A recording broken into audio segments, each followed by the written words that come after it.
Folks at home, welcome to IKE Live. We have another remote edition of IKE Live. IKE is out getting prepared for Kentucky Lake, the upcoming Bassmaster Elite. It's going to be a great ledge fishing tournament. We're going to talk about that tonight.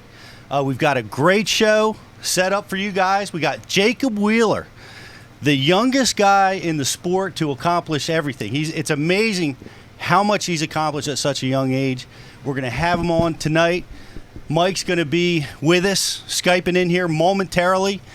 He's live from the banks of Kentucky Lake. We've got some really special guests that are lined up for tonight that I think everybody's going to be excited about. We just come off Memorial Day. I'm sure everybody was fishing. We've got some cool fishing stories. Look forward to talking to everybody about what's been taking place over the holiday. And we've got some other great stuff loaded tonight for IKE Live. And we have the regular cast of characters on the show tonight. We got my co-host, Dave Brosnick. Love having you here. Appreciate you being here with us tonight, Dave. Oh, thanks, Pete. Did you have a good holiday? Great holiday, man. All 3 days incorporated all the 3 things that are in my life. Gardening, fishing, and MMA. And it was a good weekend, man. Great fights, good fishing. Oh, I thought you might have had a fight. No. Not enough testosterone left in my body to fight anybody anymore, dude. I understand. I'd rather just watch it, man. Well, I'm glad you had a great weekend. I know I did too. I got to spend a little time with my family. My little man, we spent the holiday together. I also met up with one of our buddies up there on Lake Champlain. Yeah, I heard about that, man. I know. Got a surprise visit from John McGraw, one of our good buddies up there. We were fishing for pre-spawn smallmouth up on Lake Champlain. What a treat that was. Yeah, beautiful. Was it cold? You know, we got cold. We had 30 degrees in the morning up there. Wow. It was amazing. I mean, most of the country now is warm, but I've been fishing in 80 degrees down on the flats the last few weeks and wake up the first morning on Lake Champlain with 35 degrees. But the most amazing thing about those fish up there, they don't care. They're so used to being cold. 35 degrees is warm for them. There's no ice on the water. As soon as that ice is out, they're snapping, man. Oh, man. And were they snapping? But we'll talk a lot about that. We've got Brian the Carpenter calling the shots in the back there. Hey, Brian. What's up? How are you, man? Did you have a good holiday? I did, man. We had a great time. We went down the campground and tore it up. Cool. Did you get out on the water when you were down there? We did. I did a little bit. We went out and did a little catfishing and caught some Chesapeake cats and fried them up. Had a good fish fry, so it's a good time. Nice. Yep. Was that seen Did here way on the too grill? much drinking? Yes. Yeah. Yeah. Are the crabs up yet? No, they're not up as far as we are yet. I got you. Well, they get up there in August. We had a drought season down there on the Chesapeake. Brian camps on the Chesapeake, and we're expecting to see those crabs a little bit earlier this year. But they come up with that salt water. But we got J3 back there too. Hey, buddy. What's happening, brother? Fresh off, we have to talk about your elite marshaling experience out there in California. It's exciting. We're gearing up for Kentucky Lake on Tuesday. That's right. You're doing it again. Yeah. You're doing it again. Is that your? How many have you done this year? How many will that make? That'll be number 2 this year, and we have one more on St. Clair, I think it is. Lake St. Clair. Okay. Going smallmouth fishing. Well, this Kentucky Lake tournament ought to be an eye-opening experience for the marshals and people that have never seen ledge fishing. I mean, they're hitting the ledge fishing capital of the world at the prime time to be ledge fishing in the month of June, or late May, June. So that ought to be quite an experience seeing those deep diving crankbaits going. But the ledge fishing out there is amazing. I remember Bobby Lane winning the last tournament, throwing that big swim bait. Yeah. over the mussels, and that was amazing because that was a rarity because that's something you don't see that much of these days is somebody winning on a magic hole. Usually it's a pattern. It's guys moving around, having to make adjustments on the fly, and fish in the moment. But here's Bobby coming up there from Florida, probably not used to fishing deeper than 5 feet of water. Finding the kind of stuff that only locals knew about before electronics, you know, like before that super electronics that we have today. All right, Yeah. and he milked it on a big swim bait day after day, and then caught just enough to hold on for the win. I'm anxious to see what they're going to do down there this week, because one of the things that makes it so hard down there now is all this video footage that we have of ledge fishing. Everybody knows where those ledges are now. Yeah. You know, down there in Paris, on the lower end of the lake, I guess, and you know, all that stuff. Kevin, I mean, Van Dam I've competed against him on Kentucky Lake, and he's just a master of being able to move from spot to spot, trigger those schools of fish, get them going. Once they get those schools going, you know, you get one to bite, and then all of a sudden the whole school's activated, and you somehow catching 20 and 30 bass at a time. You know. So if we still had the Ike Live Fantasy Fishing, would Van Dam would that have been your pick? Yeah, we know. Yeah, we kind of lost. Yeah, that, I effed it all up. I'm going to get yelled at later for it. Yeah, Yes, you are. It's on the list. Well, you got to put him in the top of the list. I mean, Kevin is top 10 Kentucky Lake a million times. I think probably every time he's fished. He's not been at the top of his game, you know, but I expect Kentucky Lake to, you know, certainly maybe help bring him back to it. But yeah, it's just every time out of the gate, and I know he's won there, and yeah, he's gonna be up there big time. Wonder who else are going to be the ledge fishing masters out there, you think? I don't have a clue. I wonder who else might still be on the show. Do we have him lurking out there? I don't know. We should probably bring them in. Yeah, we I had gotta a work 6 days a week, and this. They're having their own conversation. yeah, we had a beautiful Skype feed with Mike, and we were expecting to have him on any second now, but I can see him. I can see him up there on the screen. Can you hear me, Mike? Are you busy? Are you busy chatting with the other boys there in the studio? I can hear you. Can you hear me? Yes. Yeah, we got you loud and clear, man. How are you, man? I'm doing great. I got a very special guest. Come sit down for a second. Sit down for a second. You're live right now. This is the Ike Live web show. It's being broadcast live. There's like 8 people watching this show. Right, 8 people watching the show. Tell everybody, tell them your name, tell them where you're from. I'm Saul Arnold, and I'm from Savannah, Tennessee, and up here at Pickwick Lake. Some good fishing. Yeah, and I want everybody at home to listen to the story. Tell the story about that 8-7 you just caught. Tell everybody about that. I want to hear that story again. Well, this is a cow pasture out in J.P. Coleman, and we was fishing. As soon as we pulled up there on a Zoom speed crawl, we had 4 inches. Flipped it out there, pulled out a 6.5. About 10 minutes later, missed the fish on a blue and black skirted football jig, and then after that, threw a follow bait right behind it amongst the speed crawl, but it was dip dyed, and set the hook on it and got a 8.7. Turned out to be 8.7. Was one of my personal bests. 8-7. You hear that at home? 8-7. And how old are you again? I'm 15. Listen to me. 15 years old, caught an 8-7. 3/4 of you watching have never caught a fish that big. He's 15 years old. I just want to, everybody, round of applause real quick. Nicely done. That's a honor. Congratulations. Thank you for coming over. How's everybody doing in the studio tonight? You look good. I can see most of you. You're looking good tonight. How's everybody feel? We're feeling great, man. We just come off the holiday. We're we're back to normal business now, and glad to be here on the show. Good to hear from you guys. The good news is that as much as I have enjoyed participating in Ike Live via Skype, this is the last time we will be Skyping. And I'll be back in the studio with you guys, thank God, in less than in a couple weeks.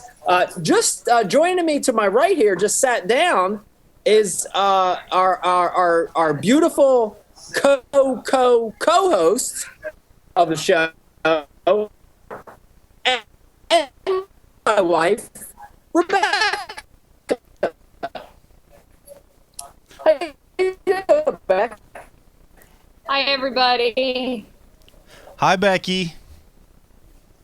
We're sorry. Like, why are you just staring at me? I must have. We're sorry for leaving the coffee pot on.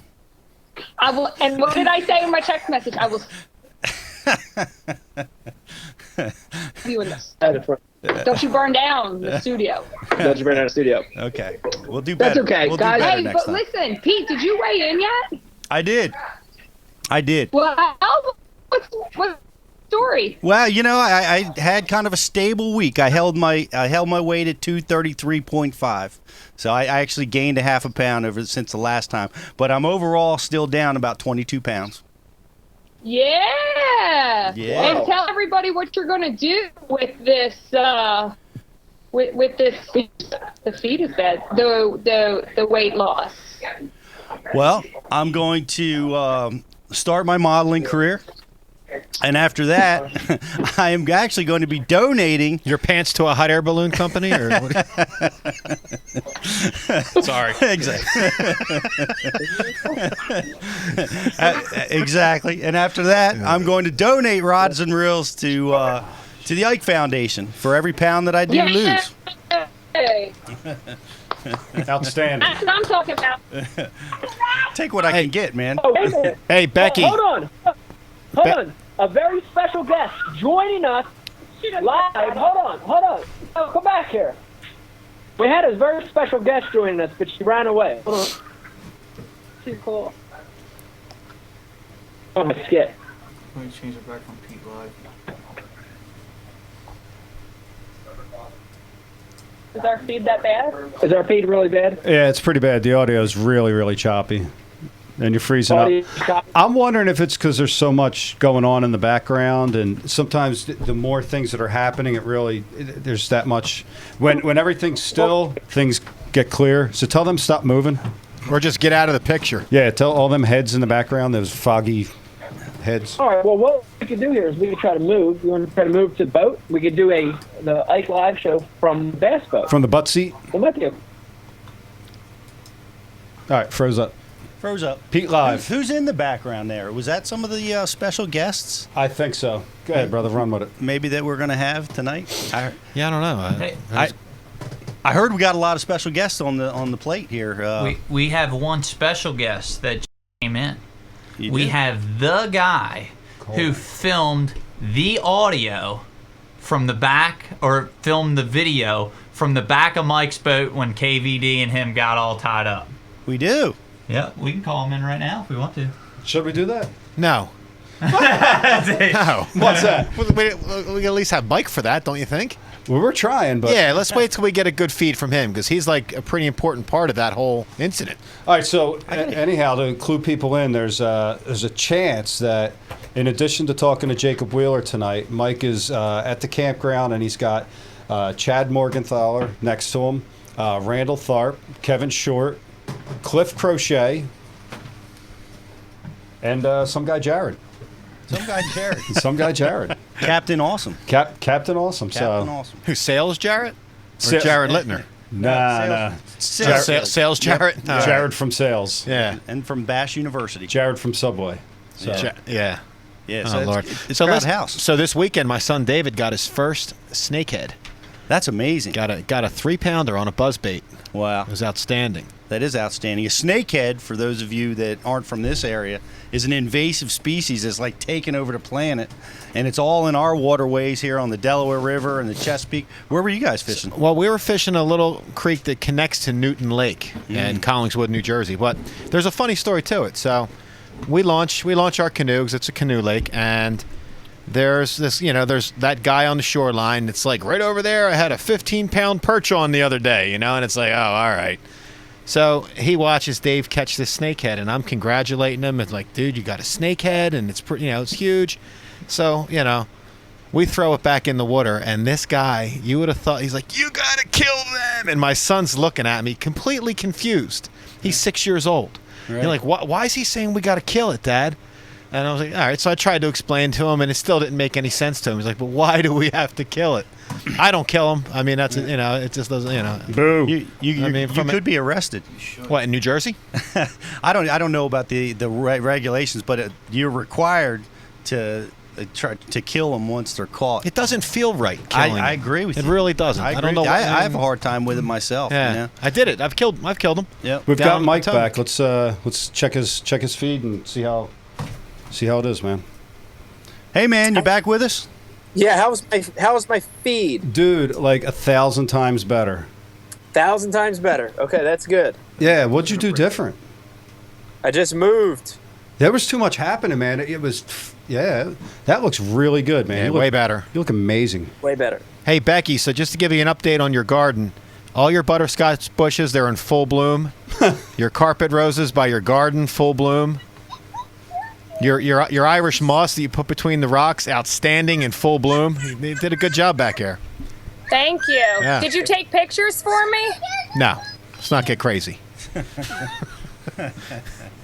Let's not get crazy. Do you want ask her if she wants some pictures? I'll snap some up. Yeah, she does. All right. She'd love pictures. We're actually, to be totally honest with you, this has been an amazing trip. This has been an amazing voyage that we've been on, crisscrossing the country together. But we're ready to be home. There's something very special about being home, and we miss being home. So we're ready to get back. Yeah. Yeah, I hear That's that, a man. long trip, man. How long have you been on the road?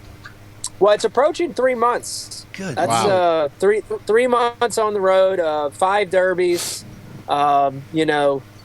New Jersey to Lake Hartwell to Texas to California to Arizona, back to Texas. I mean, it's just been a really long trip.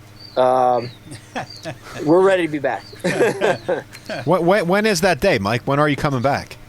Well, we officially get back right after Kentucky Lake, which is, just a little over a week away.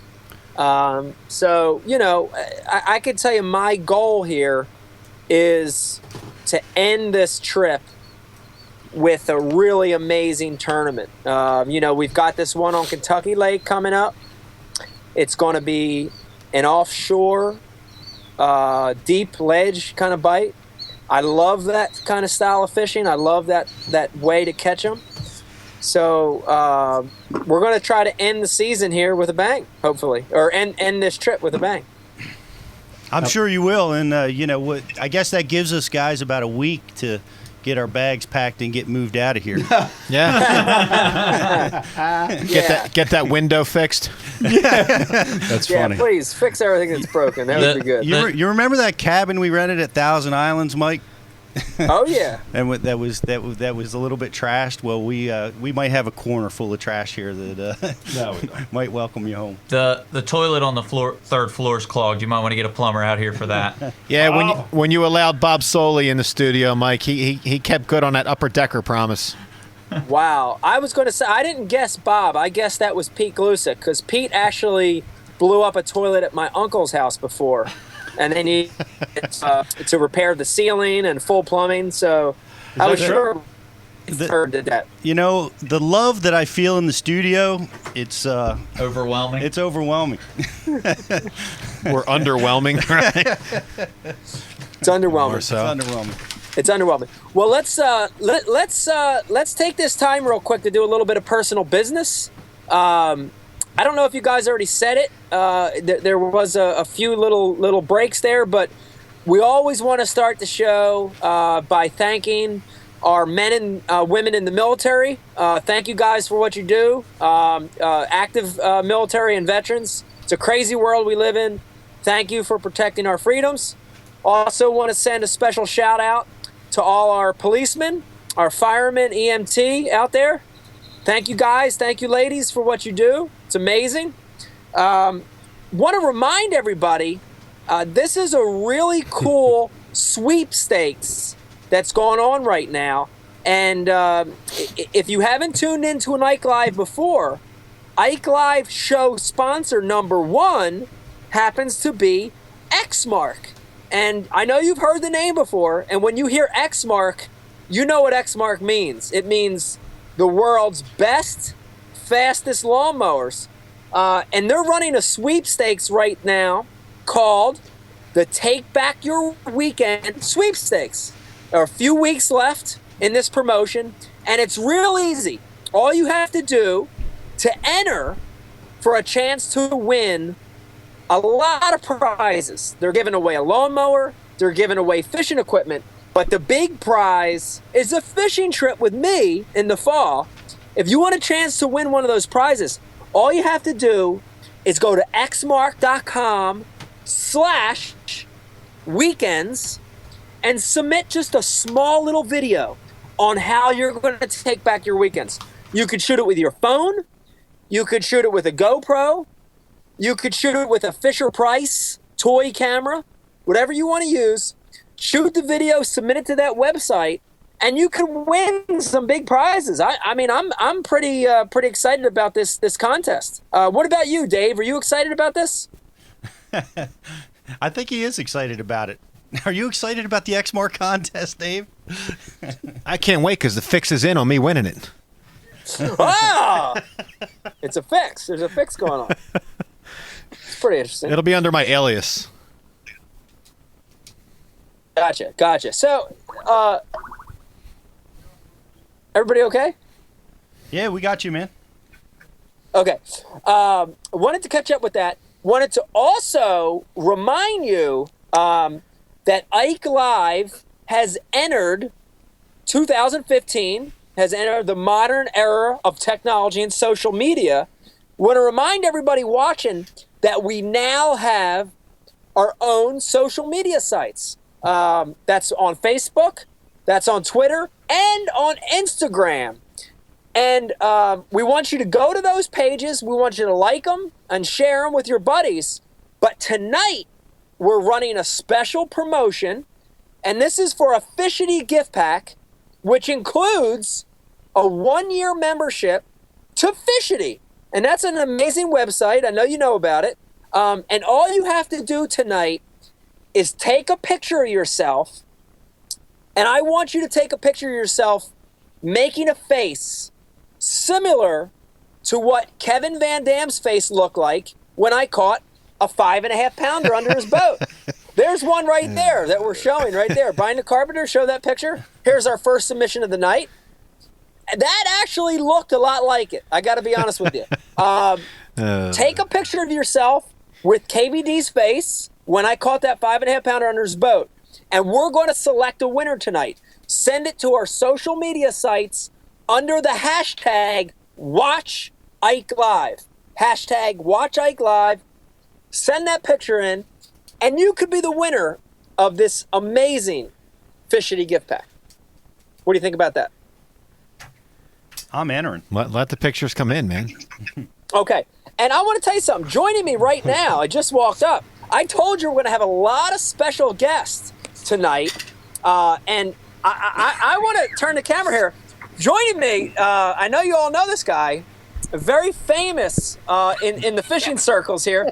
He's been on the Ike Live show before. In fact, when you won, it was like a day after or the night you won. Yeah, the night of. Yeah. Chad Morgenthaler's with us tonight. What's up? And just to let you know, yes, applause, thank you. Big applause, Chad, for everybody. I see that. Thank you very much. And just to let you guys know, if you're wondering why Chad's here and I'm where we're at, let's give a little prop and plugs to the campground that we're at. And we are at the Green Acres Campground, right here, down here near the beautiful Pickwick Dam. And if you're a camper and you want to have a good time and a good stay, come to Green Acres. This is a cool place. And you know what the best part about it is, Mike? It's not muddy. It's not muddy. It's not muddy. And what he's referring to, I want to tell you a little bit. What he's referring to, we're not talking about like poop mud. We're talking about mud from the rain. Well, it could be poop mud. It could be. The rain has followed us for months. From the California Delta to Havasu to the what is it? TTBC. TTBC last week. We have been nonstop dirty and wet. So we're glad to be here and be dry. Absolutely. Sun shining. First time we've seen the sun in like a week and a half. Sun shining, nice weather, everything's good.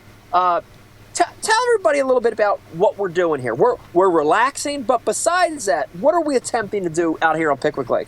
Well, it's kind of cool because it's the Tennessee River, and everything's pretty much in the same stage. So we're headed to BASSFest, which is on Kentucky Lake, which is a very large, obviously, section of the Tennessee River. But we're all here kind of trying to get an upper hand, getting a feel for our electronics, getting a feel for our big baits, the swim baits, the stuff that we're going to fish 20 foot plus, because pretty much most of the year up to this point, not everywhere, but most of the year up to this point, we fish fairly shallow. You know, side fish, shallow, flipping.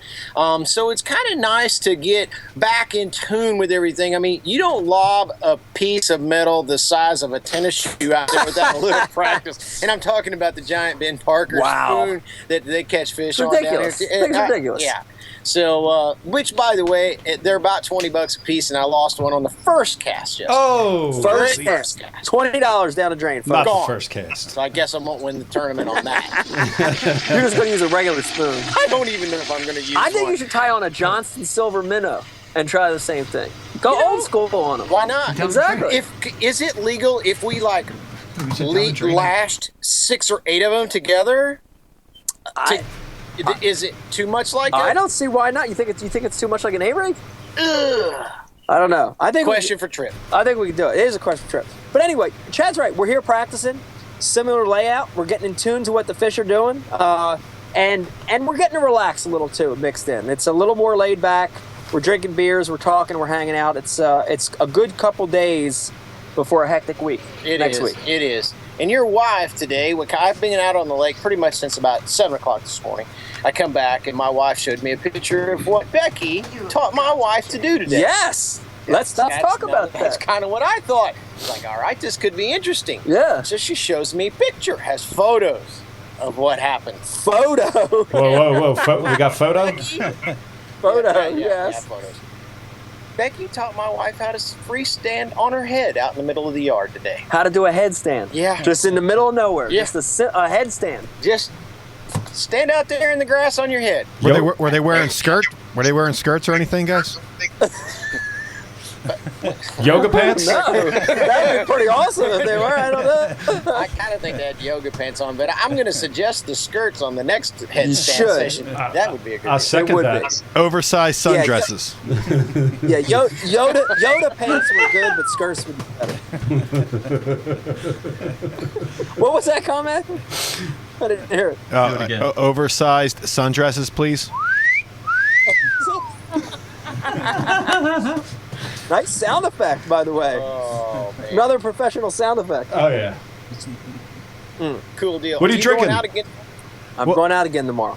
I'm going to go out tomorrow, and then Saturday morning we're going to wake up Trevor. How about you guys? No, tomorrow morning I'm going to Lawrenceburg, Tennessee, which is only about an hour away from here, and I'm going to get some places since I decided to tear most of my wrap off at Lake Fork. Oh. I'm real close to where my wrap guy is, so I'm going Gotcha. to get that fixed, and then we're going to go on and go to Paris so that I can get some other things tended to. Cool. I would love to go back out there, though, because it's really a lot of fun. Getting to idle around and look for giant schools. I think you may have rolled up on one today. We found one. I know both of us. I saw Chad on the water today for hours. And unfortunately, I don't think they're stacked out here. They're not stacked like cordwood deep. But I did find one school today that had a lot of nice big fish on it. I'll be posting some pictures later of that. But it's not easy.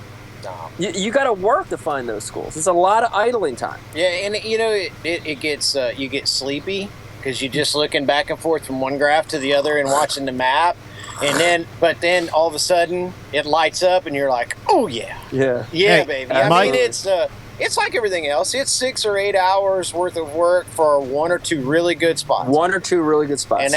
But it's so rewarding, and it just takes time. It's like everything else, I'm sure you get asked all the time. What can I do to become a better angler? It's time on the water. Whether it's your nose in the electronics, idling around looking for those schools, or it's time spent with a rod and reel in your hand actually doing the casting, learning the little intricates about the baits and everything else. That's it. Number one thing. Hey, Time Mike, on the water. There's no substitute. I agree. Mike, we have an Yes. we have an IM question. I am question. Hit us. Fans want to know that being that Becky taught Chad's wife how to do a headstand, are you going to show Chad what a Roman helmet is? That's not funny. I don't want want to know. I'll go through life and never know it. I'll be fine with it. No, the answer to that question is no. Thanks for that IM question. Thank you, caller. Who said that? What name was attached to that IM? Monroe Bruticus? Monroe Levy. Oh, I thought it was Bruticus. Skeet Monroe. Yeah, ski. From California. Skish Monroe. Yeah. It was Skish Monroe. Oh my gosh! All right, so there was a great update on why we're here and what's gone on. And Chad's wife. And it's been relaxing. I can tell you, it's been a nice couple days. It's been a little bit of downtime for us, so it's been good. But we are on to Kentucky Lake next week. BASSFest. Little bit different format this year on BASSFest, in that there will be points awarded this year for that tournament. If you remember from BASSFest last year, and we'll be talking to Jacob Wheeler here in a little bit, there were no points attached to that tournament. This year, it's a points event. So we go in, and we've got to catch them, and you've got to maintain your position in AOY and keep climbing up the ladder. So big important tournament for us coming up next week. Awesome. I'm glad they decided to throw those points in. That was a great move for BASS to do that. Yes. How many? Yes. By the way, let me remind everybody real quick and let them know that tonight's beer of choice, and it's going to look very familiar. It is Pabst Blue Ribbon. Oh, PBR. Yeah. Going back to the Pabst, little old school style. They're going down smooth. They're ice cold tonight, and very, very much enjoying them. Enjoying the Pabst. Real quick, too, let me remind everybody that we want to hear from you. We want to hear your input and your questions on this show. And there's a lot of ways now that you could ask questions. Of course, you could chime right in on our IM right there next to your screen, our instant messaging. J3 is sitting there. J3 is the master of deciphering the IMs. You could also hit us up on the Ike Live social media pages via Twitter, Instagram, or Facebook. And we've got a phone line that you can call in. And sooner or later, Brian the Carpenter, a.k.a. Spock, a.k.a. Press 1 Spock, a.k.a. Ding Dong, Perch we'll jerker. put that phone number up on the screen. So a lot of ways to get a hold of us. We want to hear from you. Very important part of the show. Hey, Mike, you talked about you guys are idling around there for hours looking for these schools of fish. How do you know you found one? What's it look like? How's it different from all the rest? That's a great question, Pete. And I happen to right now be sitting in my boat. And let me real quick just give you a look of the layout and how I run my electronics. This might be really cool for everybody at home. I'm sitting down at the console. So here's a look at what I'm looking at when I'm driving my boat. And if you look right here behind the steering wheel, I have a Lowrance HDX, and I'm using this unit strictly for mapping. I have it strictly put to mapping, and I'm idling contours, brakes, ledges, any change in that bottom. And then if you look over here, and this is kind of right next to where my steering wheel is at, I've got this big, beautiful Lowrance HDS 12 touch. And on this unit, I've got it split screened between a 2D sonar image and a side imaging or structure scan, left to right image.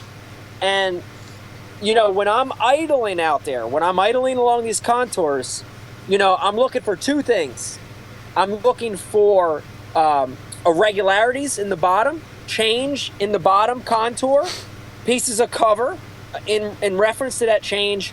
But when we get out here, especially on the Tennessee River system, we're looking for schools of fish. And the best way I could describe to you what they look like, on 2D, they look like arches. They look like little crescent moon shaped arches. But on structure scan, on side imaging, and that's the magic, they look like bright white dots. I mean, the brighter the white on that dot, the bigger the fish, the bigger the image, the bigger the size of that game fish. And so, you know, we're spending hours idling around looking for change and looking for fish. And when you find those two things mixed together, you can get on a big school and a big wad of fish. It's pretty awesome. Is there shell beds associated with those schools out there? Does that matter out at Pickwick? Yes, shell beds always enhance a spot, especially here on the Tennessee River. You know, one of the things about shells, and we're talking about here on the Tennessee River, we're talking about mussels. These are mussel shells, freshwater mussels, is that they are filter feeders. And they feed off of the stuff flowing through the water, and you're always going to find the shells in areas that are protected a little bit from the current. So if you could imagine on that main river, that current just flows down in a straight line. If there's anything there, like a point or a little cut in or anything that breaks that current, they're the areas where you're going to find the shells. And they're the areas where you're going to find the bass. They go hand in hand. Awesome. Well, I hope you find lots of schools at Kentucky Lake. Thank you. Looking forward to it. Looking forward to finding more. Are you going to be strolling out there, you think? I know the Kentucky Lake tournaments I've seen, the ledge bite's always been about 10 feet or less. You think it's going to be deeper than that out there? You know, Pete, it's hard to say, and you know, one of the things I never try to rule anything out, but I can tell you based on the water temperature, I believe that Kentucky Lake next week will be won anywhere from 16 to 25 foot deep. I'm guessing that 18 to 20, 22 is going to be the magic zone. And fortunately, when you're talking about 18 or 20 foot, you don't have to stroll. You could actually cast. You could take a bait like a Rapala DT20 on 10 or 12 pound tests and very easily hit the bottom. In fact, I'm sitting in my boat right now, and I'm going to give you a sneak peek to something that many of you won't see till after I cast. Do it. Let me move here real quick. Do it. And I'm going to give all you guys one of the first looks at one of the brand new Storm baits. And this is a bait that Brandon Polinick, Brandon's been on Ike Live before, he helped design.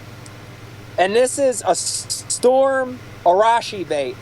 And I have not yet got to fish this bait. It's so new. I just got my hands on this today. But this is a diving plug that on the cast is going to be able to reach 24 or 25 foot on a cast. Pretty amazing. One of the keys to this bait, you notice the oversized lip. But one of the keys to that lip, Circuit board. it's a circuit board lip. Absolutely. Yep. Brian the Carpenter knows because he fixes stuff. If you look at that lip, it's circuit board lip, and it's thin. And the thinner the lip on a crankbait, the quicker and easier it dives to those depths. So shout out to the new Storm Arashi. Shout out to Brandon Polnick. Looking forward to fishing this bait and catching a lot of fish on it next week at Kentucky Lake. Looks like we got an IM question for you, Mike. You ready, Mike? I'm ready. All right. The one guy, John, wants to know, do the schools typically stay on the up current side or the down current side of the river points? And what color do you use on your side imaging? Great question. That's a super question. Let's start with the first one. So they actually get on both sides of those points depending on how fast the current's moving. So one of the things that we do all the time is we regularly check our phones for the generation. And depending on how many gates they have open, has a direct impact on the current. So in heavy current situations, when they're pulling the crap out of that water, you want to be on the down current side of those points, and those bass will stack up. When that current slows down, and a lot of times when they only have one gate open or there's not a lot of water moving, those fish will actually move around a little bit, and I find they get on the up current point better under low flow conditions.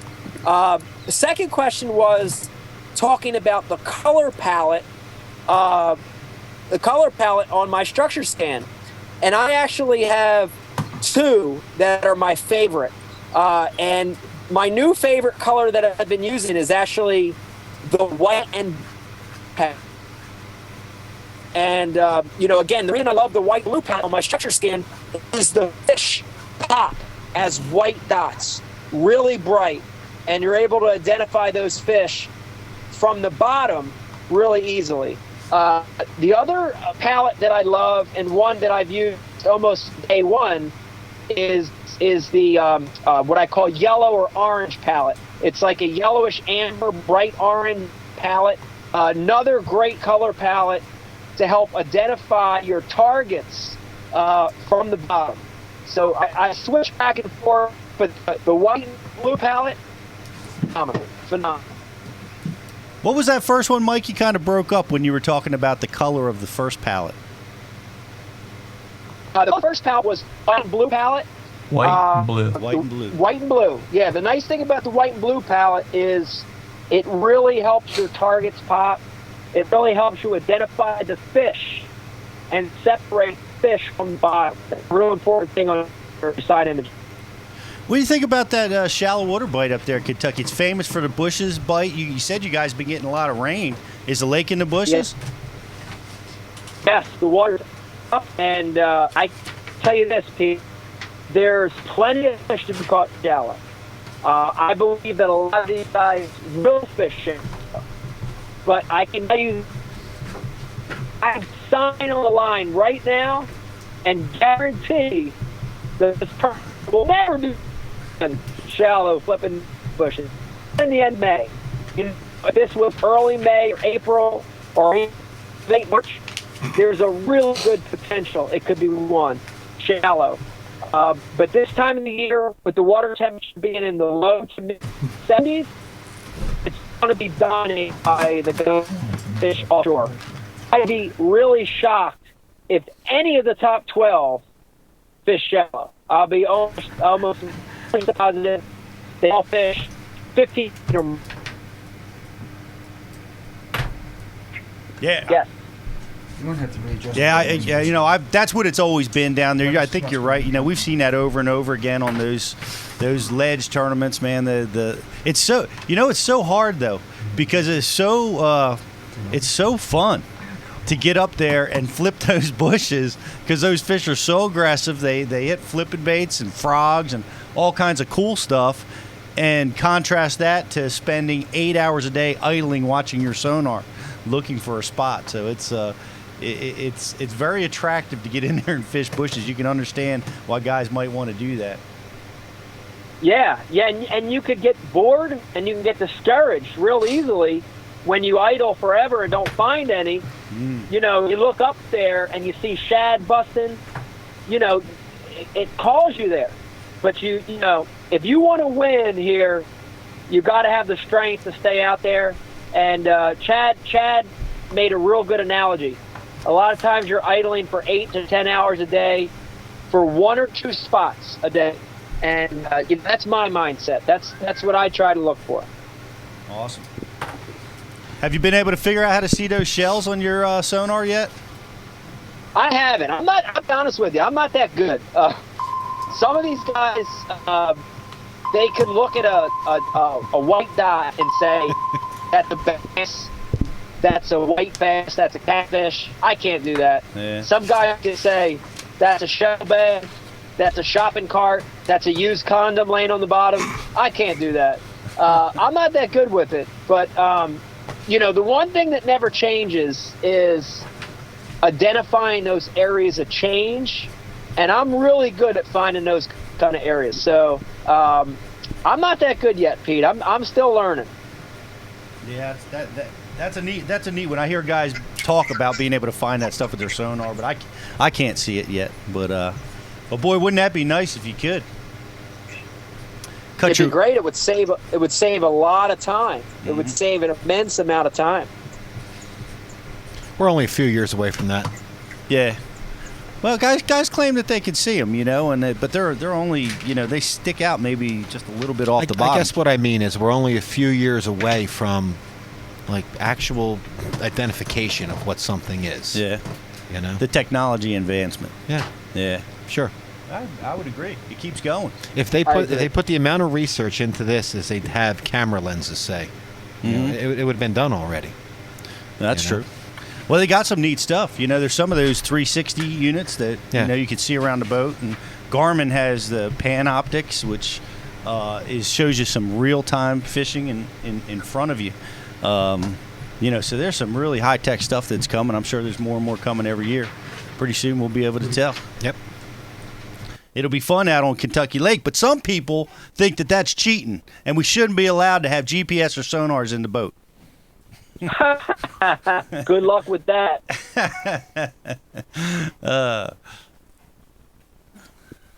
That's for you, Dave. What, an IM question? It is an IM question. I thought it was a perfect one for you to go with. All right. So, Mike, the IM question is, someone wants to know who would win in a slap fight, KVD or Skeet?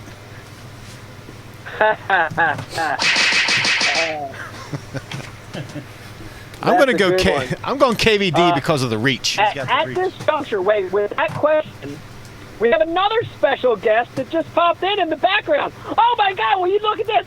Folks at home, joining us on Ike Live, look to my right, other than K-Pink, Kevin. Hi, Kevin. How you doing? Good. Will you look at this round of applause, please, in the studio? Applause, please. Hey, Kevin. Thank you. Mike. Okay, Dave, Mike, now please, Dave, I want you to reiterate that question so Kevin and I can both answer it. Please. J3, how was it worded again? Can you hold it up? Who would win? All right, so Mike and Kevin, who would win in a slap fight? KVD or Skeet Reese? I mean, see, here's some back. KVD comes from Michigan, and they actually throw close-fisted punches up there. Skeet, hailing from California, may have more experience in the slap arena of fighting. Like pancreas. I just got the best IM question for Kevin Pink that he'll ever get. Okay, well, let's answer this one first. I'm going to go ahead and say Skeet wins in a slap fight. Skeet? Agreed. I gotta go VD. You did? Okay. A little punk. I mean, he can slap some wrists around, Okay. That's what I'm talking. We've got a split decision here on our end.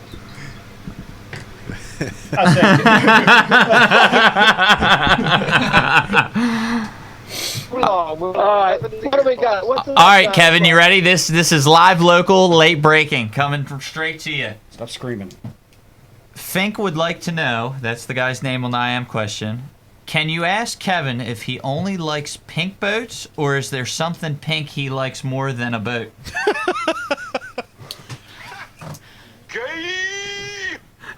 Yeah, well, Wow. Well, that was a very that was interesting. It was a very provocative question. Yeah, nice. Question. Good question. Sorry we can't answer. Who did that come from? What was the name on that one? Fink was the name. Fink. Pink was the. Oh. Okay. Mike, we got to refresh the feed. Okay. I'll call you right back. Okay, call me. Yo, when it goes. Hey, I have an interesting story with Kevin at the Marshall event down on the Delta. What do you got? So we're running down, and it's Cliff Crochet. I'm in Cliff's boat, and we're blazing down through the Delta. and everybody's stacked up, but they're running 4 or 5 boats wide, and I'm watching Kevin out in front of us. And I just newly purchased my Bass Cat era. Both them boys run Bass Cats. And I'm thinking, how long is everybody going to put up with this? The waves are everywhere. Everybody's bouncing all over the place. Just as I think that in my head, Kevin drops the hammer. And when he drops the hammer, let me tell you, he was gone. He took the inside path past everybody. He passed like 6 boats in 100 yards. It was awesome. I said, well, Kevin Short just finally had the shits of it. And he is gone, Jack. Where was this at? That was on the Delta. You're back. Can we hear him? I don't think we got him. Yes, we got him. He's just not talking. No, they're talking. No. Nah, it's still bad, Brian. Yeah, it's still pretty bad. But Kevin looks good. Look at Kevin. It was fresh for a minute. Let me try one more. Kevin looks like he cut his time. hair. He shaved. He's totally updated his look. Brian, it probably has to do with Kevin's distance in correlation to the camera, I don't know. because it has to focus on him way back. Mike, speak. Nope. Go ahead. We got no audio, bro. Well, the Bass Cat is lightning fast now, isn't it? It's insane. I've never passed as many people as I've passed in my entire career as the first year I owned my Bass Cat. It's just lightning quick. It's so cool to be loaded down with live wells full, partner, gear, and people will try to ease up and pass it, and you just have this extra 10 miles an hour at your disposal at any time. My next boat will be a Bass Cat. Yeah. Just, you were a Ranger guy too, You're watching people pass you. But you're like, at least I'm riding softer than them, man. They try to justify it. But I can remember that, man. That didn't feel good. Yeah, it's frustrating getting passed. I haven't been passed yet since I got this one. But surprisingly, you think, because it's so fast, it's a hard ride, but it's actually incredibly good at slicing through the waves. And up at Lake Erie, I had it out in 6 to 8 footers up there. Wow. And did a heck of a job. That's miserable. Is there anything more miserable than that, man? I don't think I'd go out in that water unless I had to. It's the worst. It's just work. It's just like such work.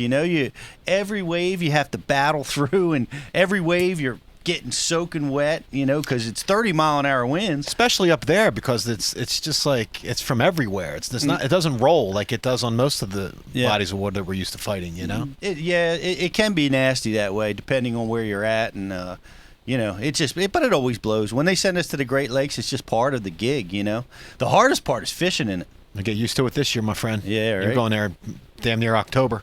Yeah. We're going to get hammered, guaranteed. Almost always get a day canceled when we're going that late in the fall. Almost always. Yeah. It's usually a 1 or 2 day tournament.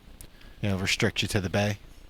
They keep talking about that. Restricting you to the Sandusky Bay. Yeah. I haven't had them do that yet.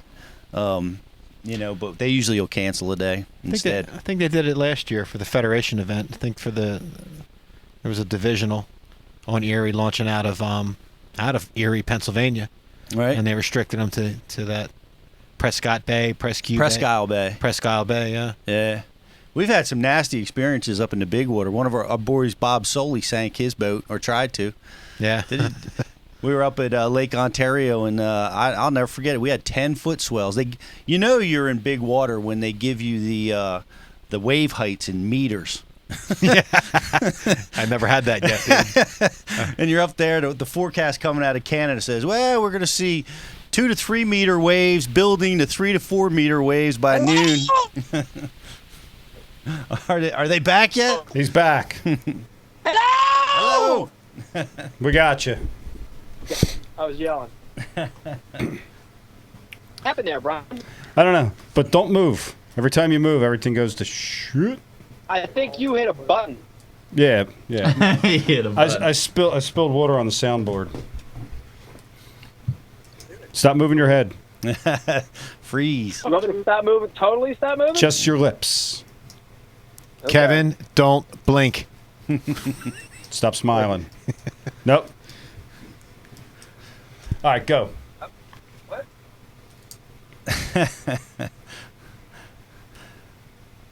Hey, what's going on? Last time. What? Last time we saw you guys, Mike, you didn't have a beard and Kevin did. Now it's reversed again. What's going on? First, it is.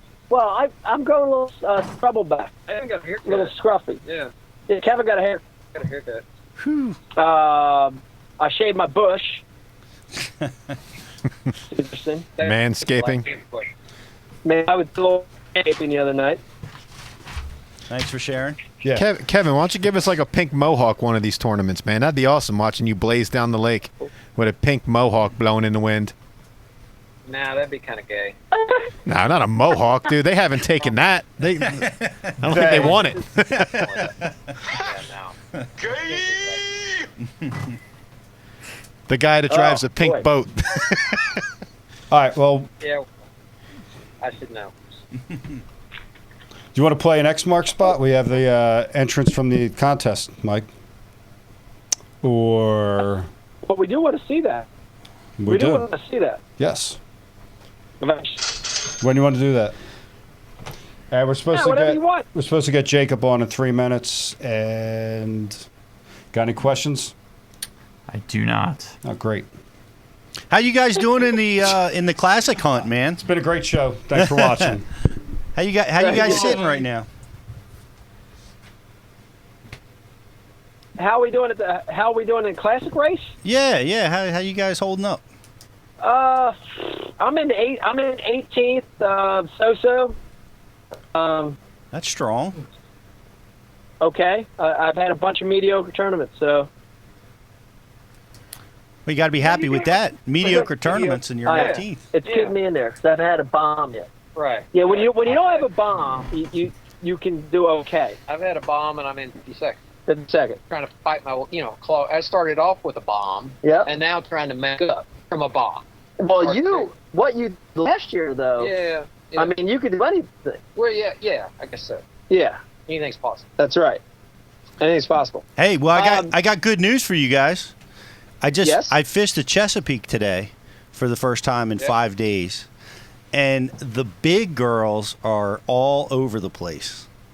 It is post-spawn. What do you mean by that? Well, I was concerned about the fishery coming out of the winter, whether we're going to have big numbers or how what the status of the fishery was, and the spawn's concluded and the post-spawn bite is on, and man, the numbers are starting to get up there, and you're seeing a lot of 3 to 6 pound fish, but starting to get catch rates up into 30 fish a day, which is pretty awesome, for a fishery up this way putting out that size like that. So That's beaten on every weekend, man. Just beaten. And the grass beds are up. There's acres and acres of grass, and fishery looks good. Awesome. Good to hear. And the phone calls are coming in to the local guys. I know somebody that got called. I think I saw. How many calls have you got to take guys out, Pete? I think Mike has intimidated everybody away from calling me. Well, a lot of other guys are getting the phone calls. I think I saw cruise. I think I saw the cruise missile on the Chesapeake today. Is that possible? It is possible. Yeah. How about that? I mean, it's possible. Yeah. We had a massive thunderstorm that came through just as we were trying to put the boat on the trailer this afternoon, and I saw it looked like it was the missile Bates boat. I don't know if it was him there. It didn't have the truck. It had a different truck attached to it. So I didn't get a chance to stop, but I drove by. I thought it might be him. I'm like, man, he's got to be in Kentucky Lake in a couple days. He better get busy. Well, there's horrible news for the pros that are going to, ask one of our local Chesapeake studs to help them. Unfortunately for them, Mike Centaur now is requiring that they pay to launch the boat. That's all he's charging, to take them out and show them all the secrets. That's it. That's all it takes? That's all it takes. He said, that's it. I had enough of this paying to take you out. You at least have to pay the ramp fee. Sorry, Mike. Hey, what's his Sorry, phone number? Mike. Yes, Kevin wants his number. Yeah. You do want his number, Kevin. He knows what's up. That sounds like a cheap day. I think it's 1-800 scratch my back, I'll scratch yours. Yeah. That's about right. Which turns into 1-800. I'll just scratch your back and wait for you to scratch mine. Yeah. Yeah, best of luck, buddy. Nah, hey. I think he would Hey, win. real quick, I wanted to jump in here and remind everybody that Ike Live is available on iTunes and Stitcher for free download. Hey, go there while you're at iTunes, while you're at Stitcher. Write a little review for us, too. If you like us, if you hate us, if you think we're the worst web show ever, just write something. Tonight we were. Whatever they want to write. Doesn't matter. I download it on Yeah. iTunes all the time.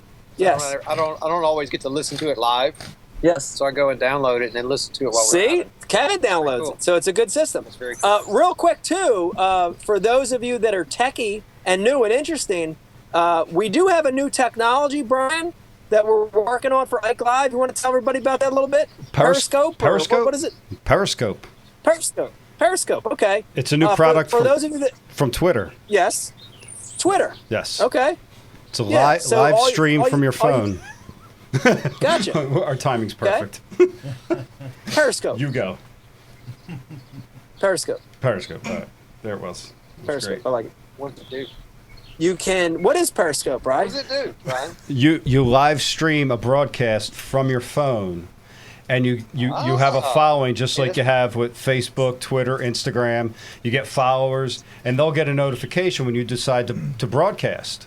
We did it. We actually tested it tonight and streamed from the studio here, and had 20 people jump on and watch us as we just kind of scrolled around the room broadcasting film. It was pretty You can cool. actually do that from the water. Yeah, in fact, it's very cool. Let It was me- very cool. Yeah, let me take this time to tell you that I am on Periscope, also Mike Iaconelli, and based on this conversation, tomorrow, if you going to watch, I will do a live stream from Pickwick tomorrow on one of the thousands of mega schools that we're going to find. So watch that tomorrow. Awesome. Yeah, if they follow you, they'll get the notification as soon as you start broadcasting. Give them a time. Right. Yep. And it also records it so you can go back and watch. And what time would that be, Mike? I don't know. So there it is. There's Periscope. Awesome. Hey, so we got Jacob Wheeler on deck. We also have the KVD thing we haven't even touched upon. Oh, we haven't talked about that. Yeah. Hey, Mike, Yeah. we got the guy that was on the back of your boat who's willing to call in and give his 2 cents on there or make up a bunch of lies That'll be good. about what didn't happen. Does he want to call in? Yeah. We can actually get him to call in. That's awesome. Well, we want to talk to him. All right. Do you want to take Jacob first, and then we'll get into that afterwards, or how you want to do this? Yeah, let's do that. You want to do that? You want to get Jacob Wheeler on the phone, and then we can talk about the KVD incident? Yeah. Is there a way you can tilt the laptop down so you're not getting all the white in the background? I feel like that's really affecting the. Maybe a little bit to his left, too. Yeah, just kind of settle it in a little bit. How's that? Just let it settle in. Yes. Okay. Yeah, and just kind of stay still. It's getting better, man. All right, talk amongst yourself. I'm going to dial him up. Oh, man. So, Pete, how do you think this whole KVD thing will turn out? You know, I have been overwhelmed with holiday and fishing every day. I totally missed it. I want to hear the story. I want to hear what happened. Like, I heard something about a fish getting caught around Kevin's boat, and I didn't get to see it. Maybe some of our listeners didn't get to see it either. Oh, well, I guess we're going to get into it. There's a rivalry between the two guys. Yeah. Both alphas in their own industry, and this spilled over, I guess, into another confrontation between the two of them. It'll be interesting. Did it go viral? Did it get aired? I don't think so. No? No. If it did, I think the audio was real poor from what. What happened? Well, we're going to find out. Okay. Because we're going to have some eyewitness. Now we have an eyewitness. Okay. We have a third-party eyewitness. It's no longer our, Mike's word against his. Okay. Yeah. I have a feeling this guy might be on Mike's side. Hey, you don't know, man. You don't know. It's a setup. I heard you caught a big fish around Kevin, and it got under and mixed up in his boat. I guess are we gonna have the guy, the caller, just tell us what exactly he saw? We are. Is that what we're gonna do? He is. He's gonna tell his version of what happened. Okay. Well, I've had that situation before where I've had a fish on, and I've had anglers nearby, like almost purposefully, drive their boats to try to either throw wakes or Right. Really? it almost appeared like they were trying to cut my line off sometimes. Very rarely. I thought you and Lefebvre were friends.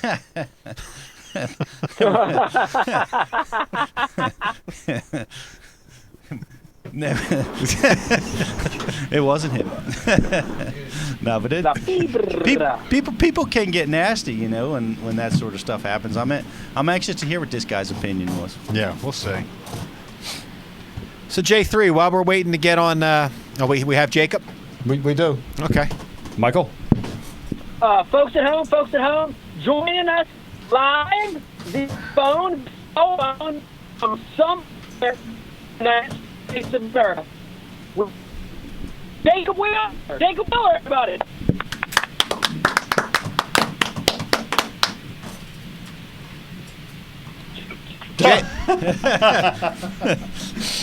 Jake, Are you there, buddy? Hello, you guys there? Yeah. Can you hear us, Yeah. Jacob? What's up now? Hey, man. what's up? How you doing, Jacob? Good, buddy. Good, man. Just traveling. You know how we are. We're always going somewhere. It's always nonstop. Like a gypsy, man. Where are you right now? It's like a gypsy, that's for sure. It's nonstop. You never can get enough. It's one awesome deal. I actually just love Kentucky Lakes, so whenever you get a chance to go out there and catch some of them fish. I saw you over there at Pickwick, messing around with a couple of them big old bass down there in Alabama. But man, it's awesome to be on the Tennessee River this time of year and go catch some of them big ones when they get spooled up.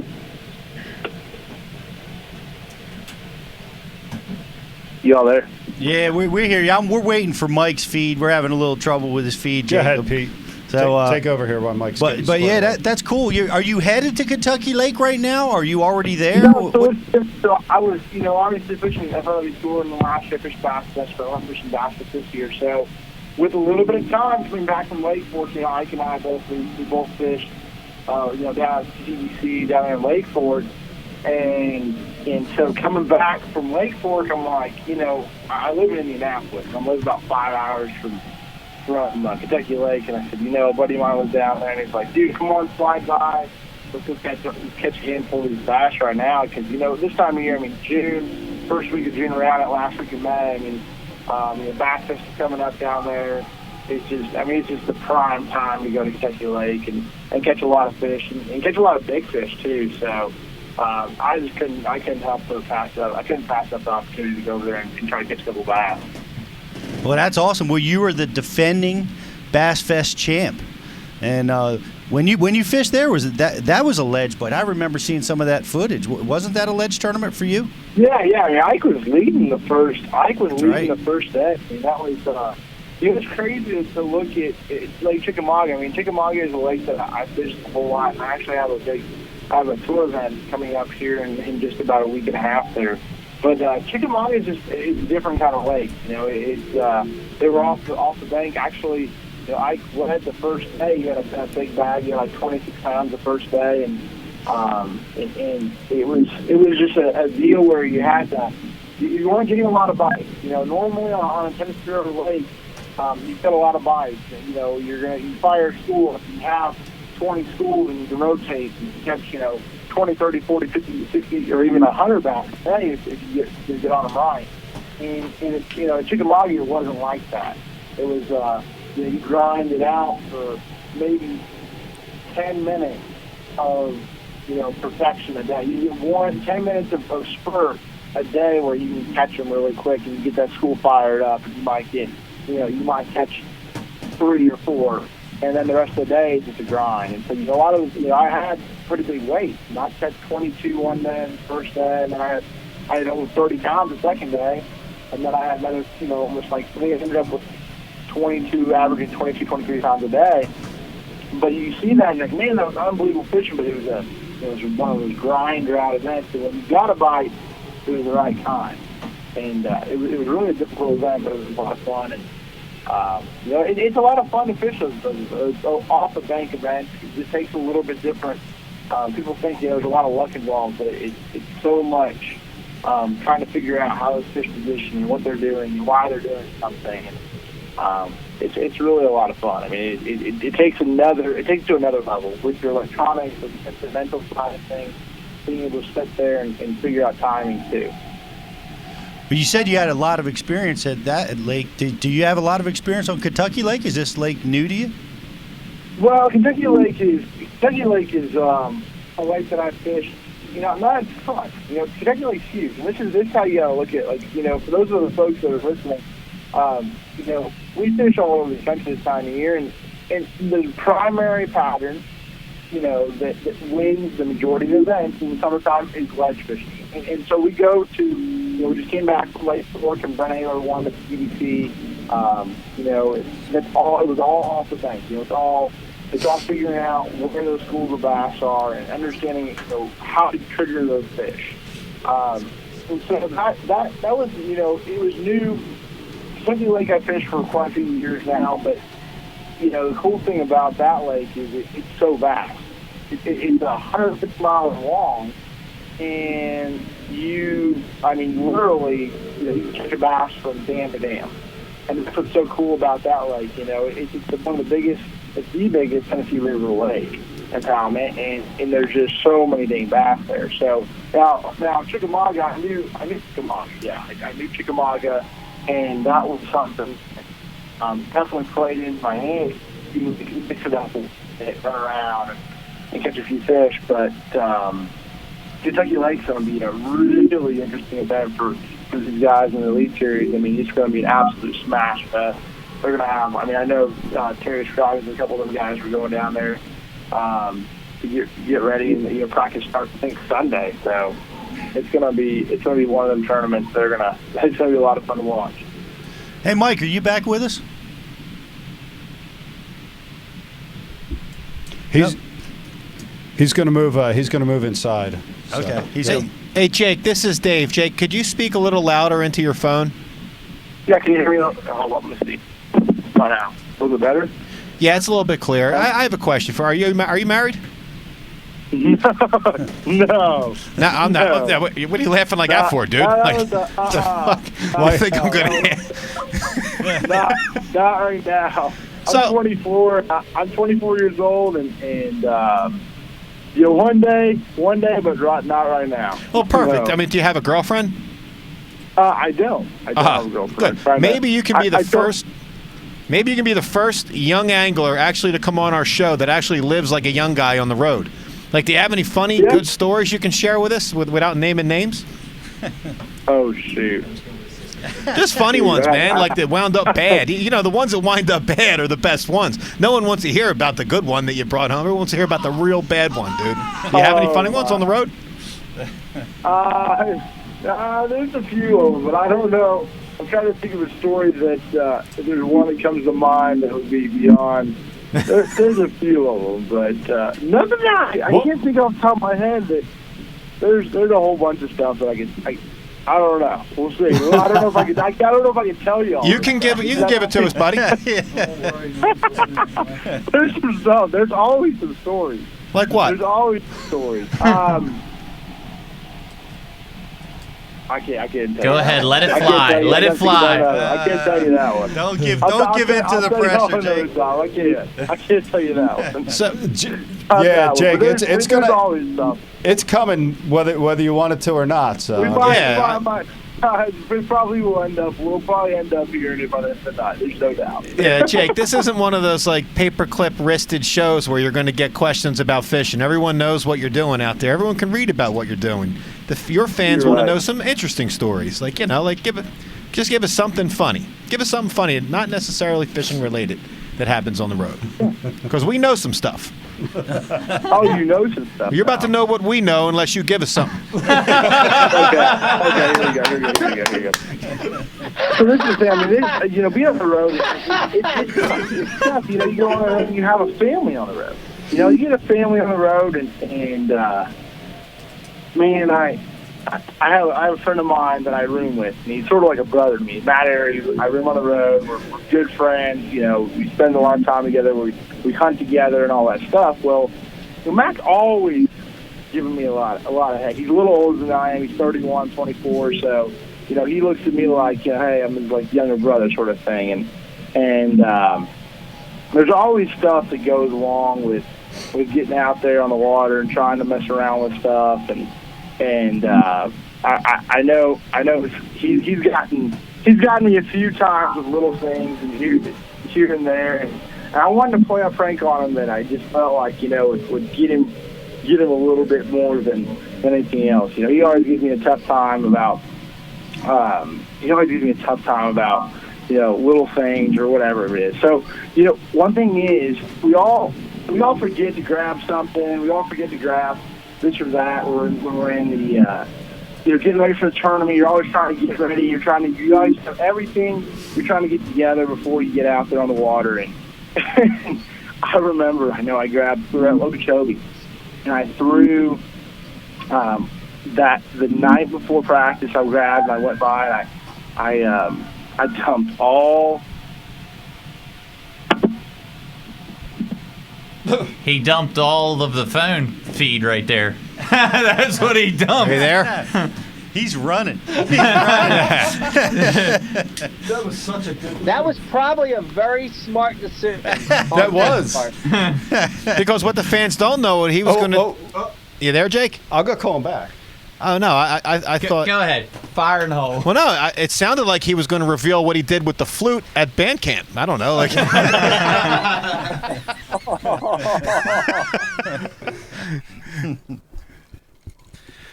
Hey, guys, could you imagine, what it would have been like if we were young, single, and 24, on the road? No. No. Can't even imagine. Because we would have been 9 when Pete was 24.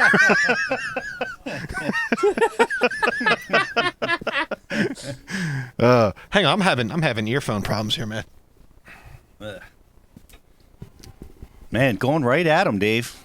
Not going at him, just trying to have fun with these guys. Well, I think the fans would like to hear a different side of these guys. I think they would too. No one wants to hear a regurgitated article. Yeah, but you seem to be going right for the sexual stories. Well, because what do men and young men want to hear about? They want to hear about fishing, but then they want to hear about the other fishing. And then fighting maybe once in a while. We're men. That's what we do. We hunt, we fight, and the other one begins with it. We hunt, we fight, And we fornicate. We are barbarians. Yes. Where are the women? He's Jake, back. Jake, you back, buddy? There we go, guys. Sorry about that. You fell off right when you were walking by his boat at nighttime. Yeah, this is the thing. I always mess around with little stuff, and I have to. You always got to give him a hard time.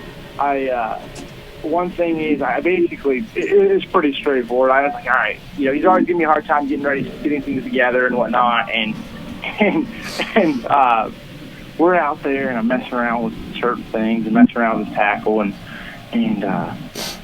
we get out there. I think we have one day of practice left, and he was tying around. He was messing around with little certain things, messing around with his knots and everything. I was giving him a hard time, and I threw later on. He went in the room, and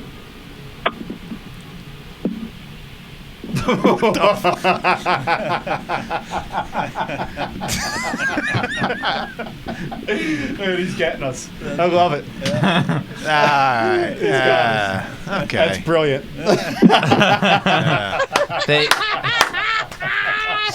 Somebody wanted to know what Jake from State Farm was wearing. They wanted to ask him. I was wearing... Oop, I can't answer that. Well, thank God we finally got somebody to come after us, but that was good.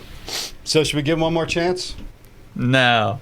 I think if he comes, I'd like to ask. I'd like to ask him about it. Yeah, I'd like. I have a because he had a choice. We have a couple to give us a story, right? Or we start talking about what we know, right? Which is about to happen. And he chose the other road. And he's playing you, so game on.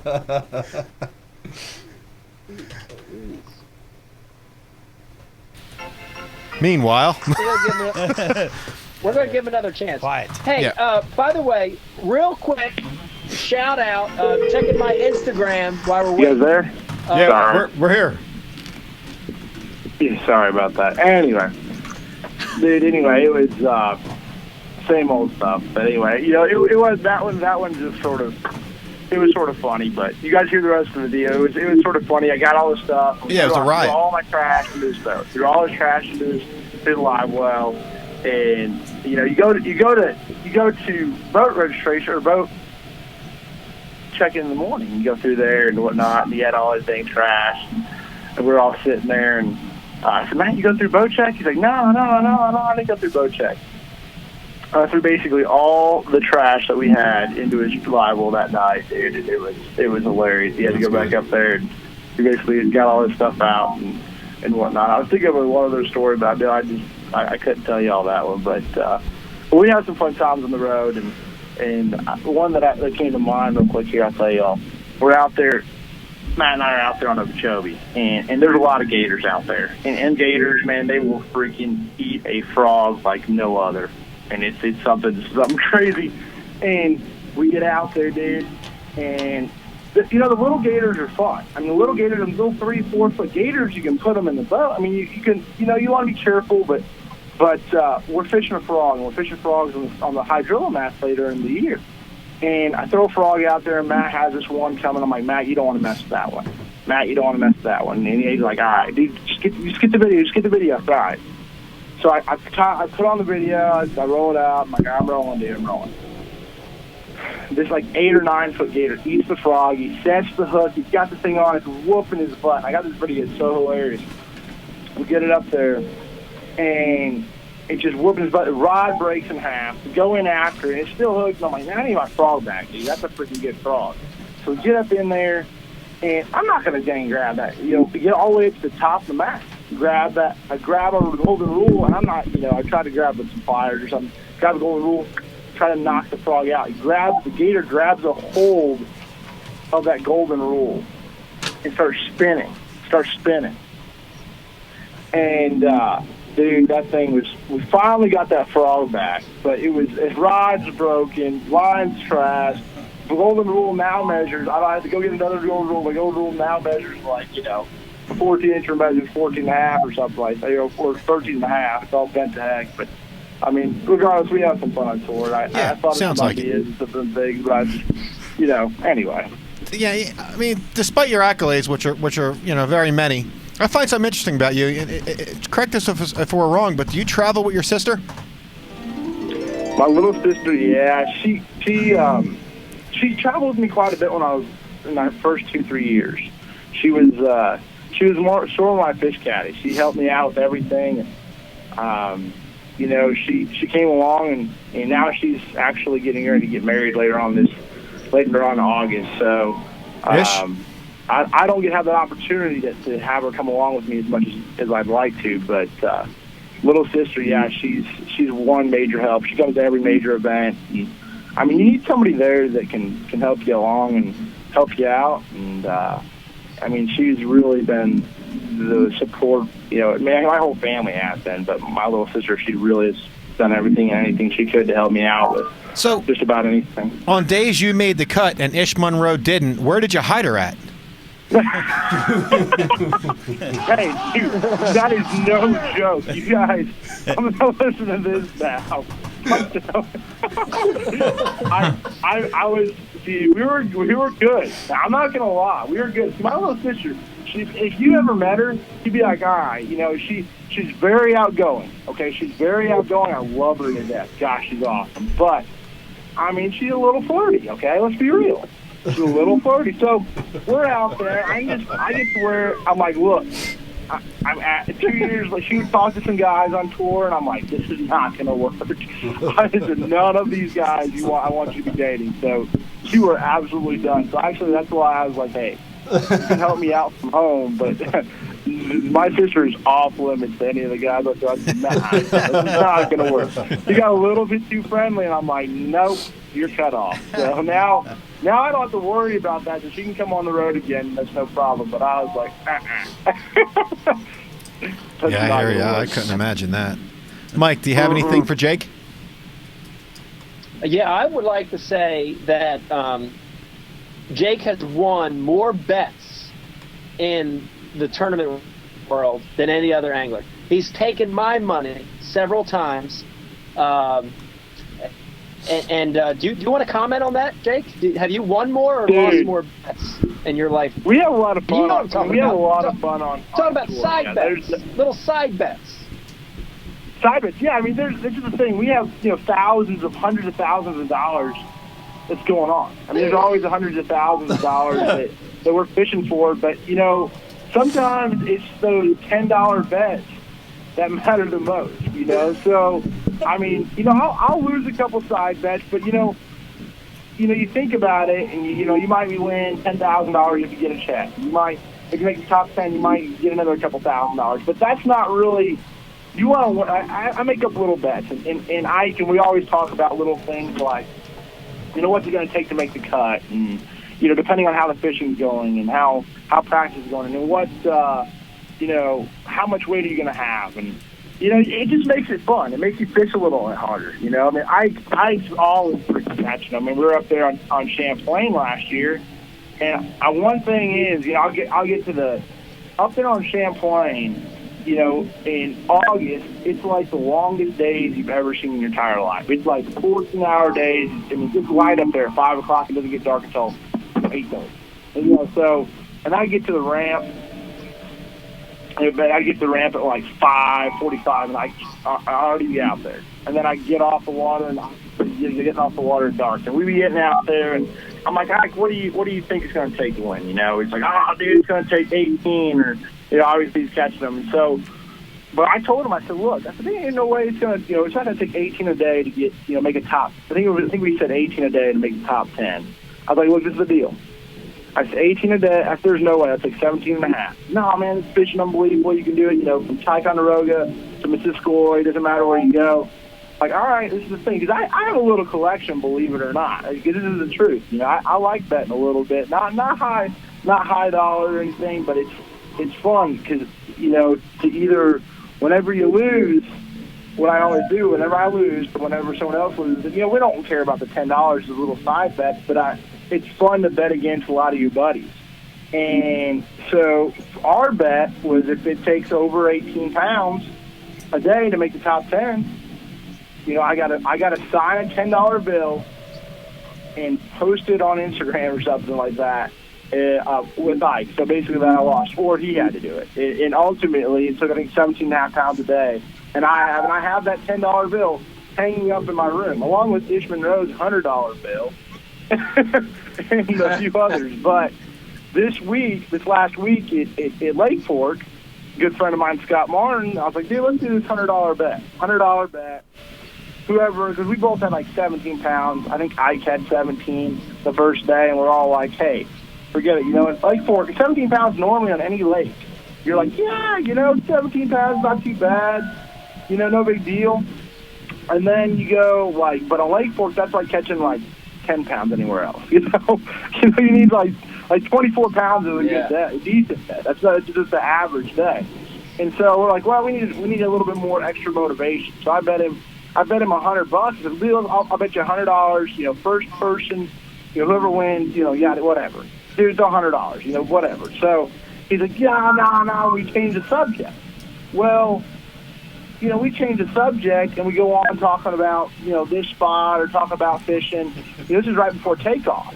And then all of a sudden I come in and he's got a big smile on his face. And, on the TDBC, we know what people have. We know, what we're catching, and we know, by the live leaderboard, how, by the end of the deal, who, we don't have to weigh our fish. We already have been weighed, so we know how much the other person has. So I look up there and Scott Martin's in 12. So he caught 29 pounds that day. He comes over, he's like, hey, dude, $100. I'm like, what are you talking about, $100? He's like, no, $100, dude. We need it was a $100 bet. I'm like, dude, there's no way. We didn't, he never agreed on it. I'm like, dude, I'm all about betting, but you got to agree. You got to agree to something. And that sucker, just I said, nah, you just want to, I'll probably end up paying him because I'm good for my money, but we'll see what, I said, as long as he signs it, I'll sign it and put it up in the room or something. I'm just like, yeah. Little side bets, they always make things interesting, that's for sure. They might keep you out of the Freshwater Hall of Fame. We're off the show for the rest of the history of the show.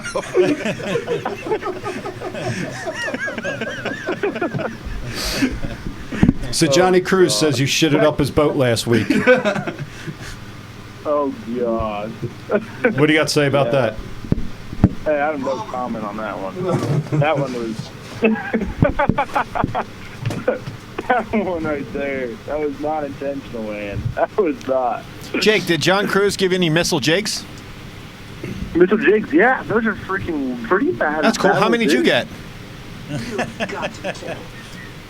What's that now? How many did he give you? Because we asked for them. We each got 1.5. He just showed me one of them. He's got that one. He goes, hey, dude, I got about 100 of them. You want one of these things? They're pretty nice. At least he's consistent. Yeah. I don't feel that bad now. Yeah, I mean, he's pretty stingy now. I'm telling you, if he has 40 crankbaits, he catches them on, he'd be like, buddy, I'm not real sure. I don't have enough. I don't have quite enough. I'm pretty sure, I'll let you look at the crankbait, but I got to make sure I have enough for these 3 days of fishing. I'm like, dude, you got 40 of them. Yeah. Oh, but, Interesting. Johnny's freaking hilarious. Johnny is funny. The word for that's not called hilarious, but yeah, miserly. Yeah, exactly. Yeah. Hey, I ordered his jigs. I still haven't had them. I paid for them and all. Well, there you go. There you have it, ladies and gentlemen. Boycott. Well, Jake, Boycott. Jake, it's been a pleasure having you on the show, my friend. Thanks for those stories.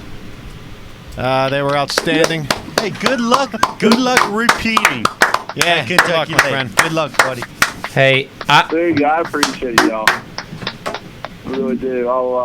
We'll definitely have to catch up. It's pretty crazy. How in the world? Hey, I got a quick side bet. You all want to make a side bet?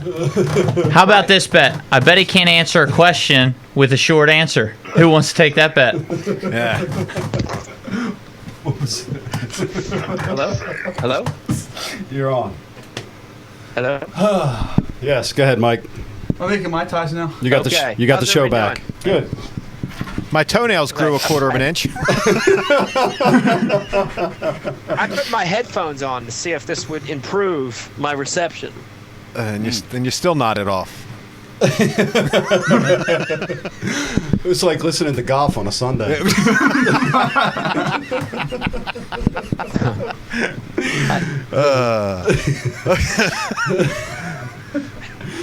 Wow. Lordy. Oh, we got that. Just out one of of the the most accomplished 24-year-olds in the history of the sport of bass fishing. That's all he is. He is. He's that. Doesn't mean we can't have fun with it, Pete. You can laugh a little bit at people's expense. Is that what that is? Yeah, you're not going to go to hell for it. All right. I think you might a little bit.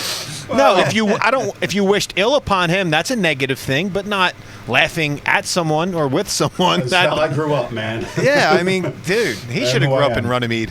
Right. Yeah. Anyhow, not Franklinville. That I do not know. But what I do know is this. What is it you know? That I do not know. But what I do know is this. I would like to get into the KVD story at some point during the show. How about now? I think I got the video queued up. Let's see it. Well, let's cue the video. Let's play it. And then we can relive the entire scenario. All right, you stand by for a second. Give me a minute. Pete, talk about whatever you talk about. So, all right, let's talk wait, about hold stuff. on, Bride. Yes. Bride. Yes. Oh, wait. Real quick. Yes. Another guest angler just walked in. Everybody, folks at home, Jimmy Houston, everybody. Jimmy Houston.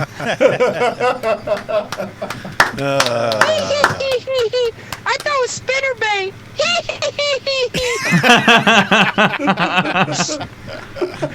That's funny. Boy, that is Jimmy Houston. How about it? Stelly. I'm anxious to see this video. All right, do it up, Brian. Let's see this video. Do it. Show me what you're working with. He's got a cue. This is the video of Mike catching a fish and well, the whole drama about another conflict with KVD. That wasn't it. That was Lamb of God. Yes, it was. Hold on. That wasn't playing, I'm pretty sure, when it happened. Luckily, it wasn't the video we had on before that. Yeah, this is the one with absolutely no audio. Oddly enough. Do you want me to do the audio? Yes. Yeah, do Mike. Can you do full screen? Well, is that Mike or is that KBD? That's Mike. Okay. Yeah, thank you for that. Hey, Kev. The fish is What the on. F are you doing, Kev? Get it away. F. I don't care if my boat bumps into yours. Get it away. I'm trying to land this fish. Well, oh gosh, Mike. I can't even do Michigan. This isn't going anywhere. All right. Kevin was still reeling like it was on his rod. Did you see that? It was, dude. What are you talking about? He's got his bait Look at that. hooked. So, wait a minute. There's a bait. yeah. And Kevin's bait's on the fish as well.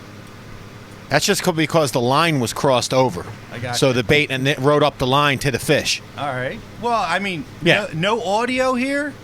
This doesn't look that confrontational. Well, here it comes. Here comes the. There it was. Did you see that? That was the. No. That was it. All right. I gotta hear. Escape. I gotta hear the inside scoop. What happened? It says escape anytime. Are you still with us, Mike? Yeah, did we play it? I guess I'm assuming we played the video. Yeah. We played the video. It looked like you caught a fish. It intersected Kevin's line. Very high tide. You cut his line, and we didn't really see much conflict. Yeah. So let me. I'll lay out the entire story for you in its reality and really what happened. And so there was no audio, which that made a lot of people, I think, wonder what the emotional situation was as that was going on. So let me lay out the whole story for you.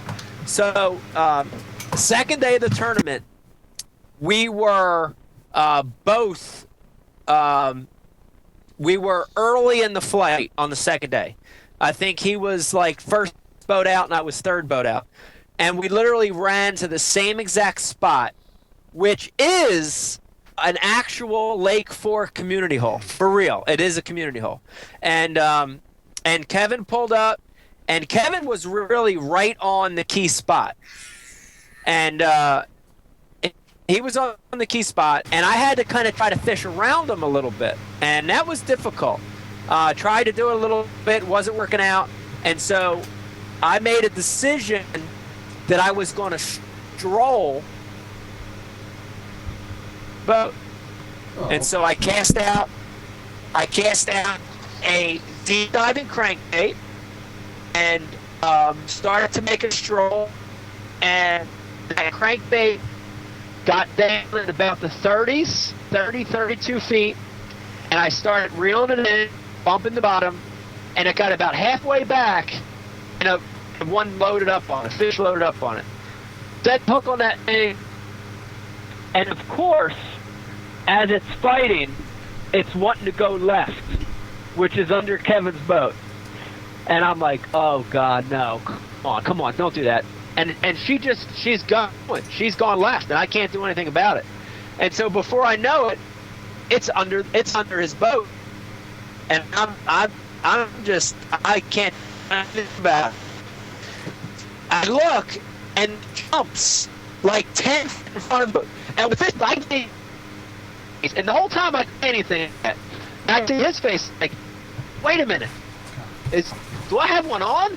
And so he kind of starts to reel a little bit, and at that point I realized I'm screwed. I gotta get to the back of his boat, and so at that point he looks back and realizes that it's my fish, and it gets tangled in his line. It gets tangled under his power poles. It gets tangled under his outboard. Oh man, hold on one second. It gets tangled under his outboard, and so I over there and I'm like literally trying to climb under that stuff, and the whole time I'm apologizing. I'm honestly I feel terrible about it. So I'm saying I'm oh my God, Kevin, I'm sorry. Oh man, sorry about that. I feel and I'm apologizing, and I get the fish, I land the fish, and he's kind of like, that's all right, he's totally cool.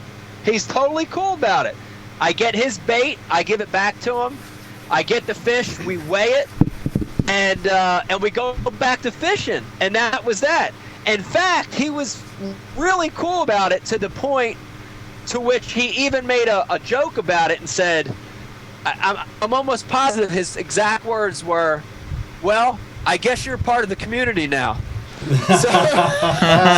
So he was really cool about it. That's awesome. It was just a weird scenario, the way that fish went under his boat.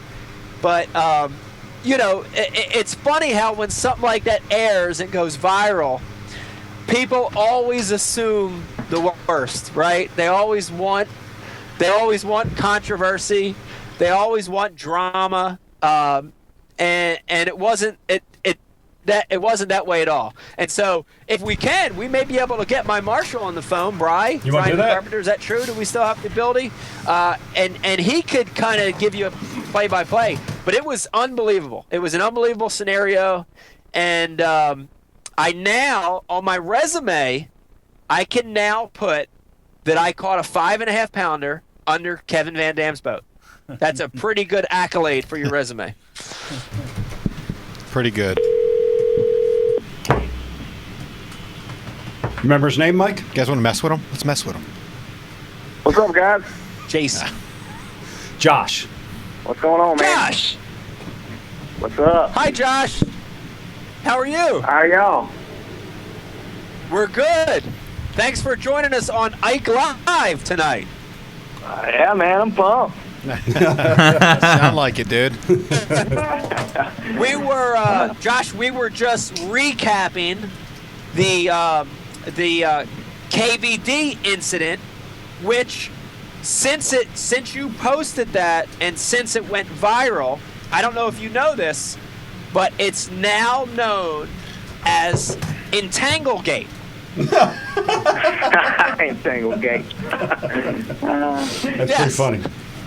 Oh no, man! It was a crazy moment once I realized Josh, it. Can you give us? That was your first word. This is gonna go viral. And it did. It did.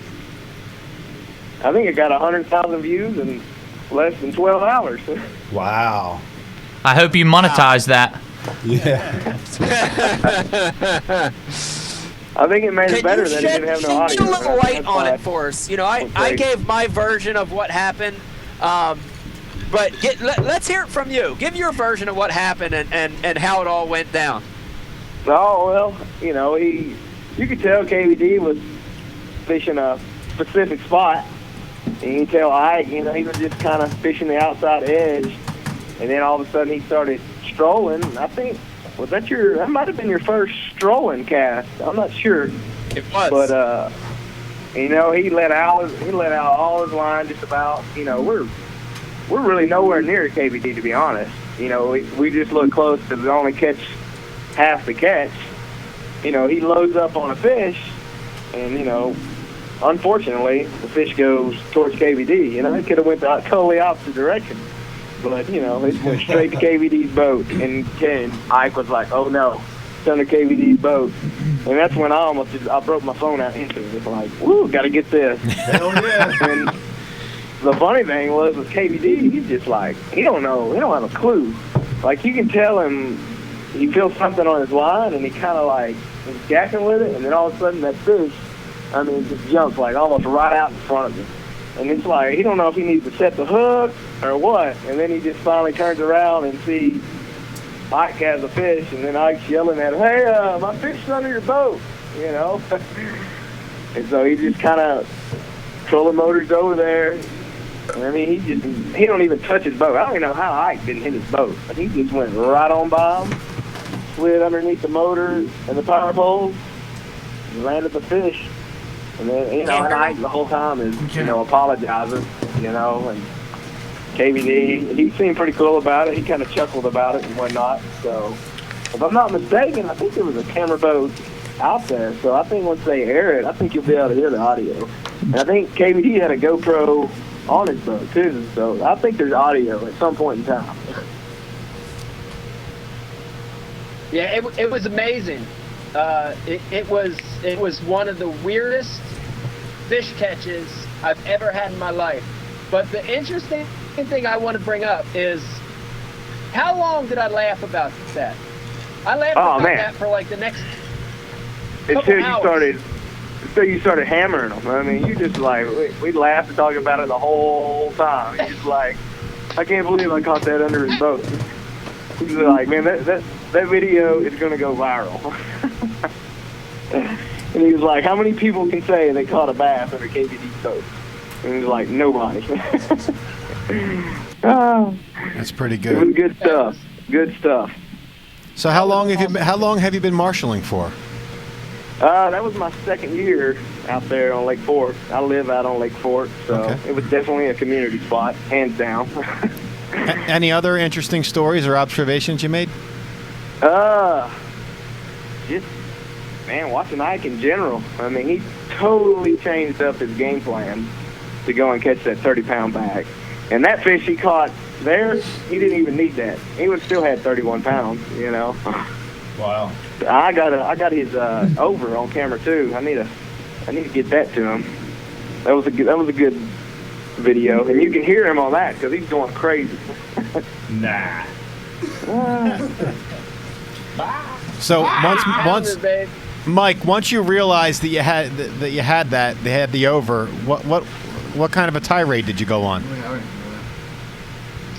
Well, I tell you, that was a big fish at the time because I had all 5 and 6 pounders in my catch at that time, and when you've got 28 pounds, 29 pounds, you need a giant to upgrade. And I was sitting at that point. I was sitting probably just outside the cut at 11th or 12th, and we figured that the only way I would get in is with an over. If you catch an over, it's going to be at least 8 pounds. So it came late in the day. I want to say with about an hour to go, I hooked that fish on a place that I just had a feeling about stopping on. Place I've never caught a fish in my life. Stopped on it, caught that fish, and I was pretty excited. I got to tell you, there was a lot of screaming, a lot of yelling. There may have been some curses thrown in there. Spitting? And I think there was a really long man hug in there too, if I'm not mistaken. Oh, yeah. Is that right? Oh, and don't forget the crankbait stuck in your foot. Hold on, let's go back to the man hug. Josh, what? Mike man hugged you over the fish? Oh man, I think I hugged him first. I was pumped. Because we kept saying that, we kept going, hey, we gotta get, it's like, we gotta get a big one. It's like, you gotta get an over. And man, let me tell you something, that hook set, he literally jumped from the front of the boat to the edge of his front deck, and he kept leaning, and he finally just landed in my lap. I'm sitting there, shit flying everywhere. Oh, excuse me, crap flying everywhere. And he just goes crazy from there. That's good stuff, man. Awesome. It was awesome. How big was that? I'll remember that for a long time. That was a pretty cool moment. 8.6, Mike? 8.6? I think it was 8.4 on the official scale. Wow. Now, Mike, in terms of marshals, Josh is probably the exception to what you normally get, right? Like, Josh seems like he's a pretty outgoing, cool dude.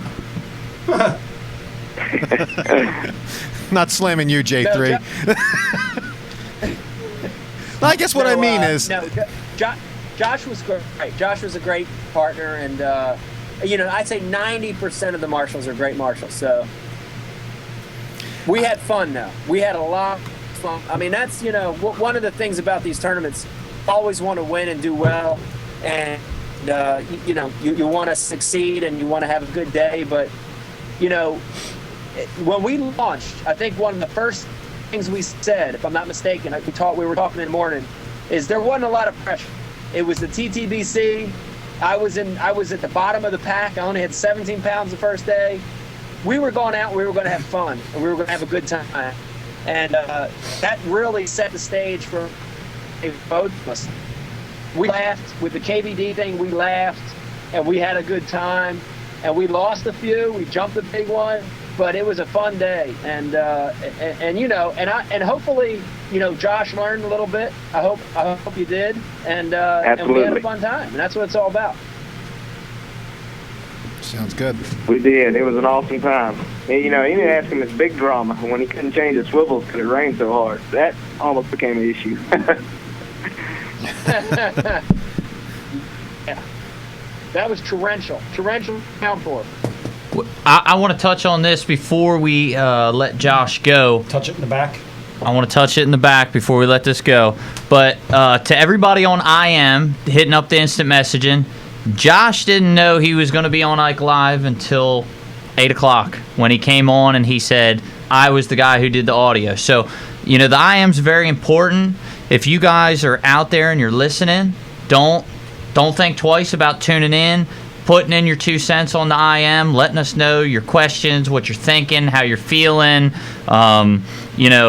whatever you got going on, let us know, and we'll get you plugged in if we can. And that's how Josh got plugged in. I just want to thank you for chiming in on the IM, Josh. And to add to what you just said, J3, listeners and viewers, you have to realize J3 has 2 jobs here. 1 is to monitor the IM board, pass on relevant information, and 2 is to give us his motivational speeches.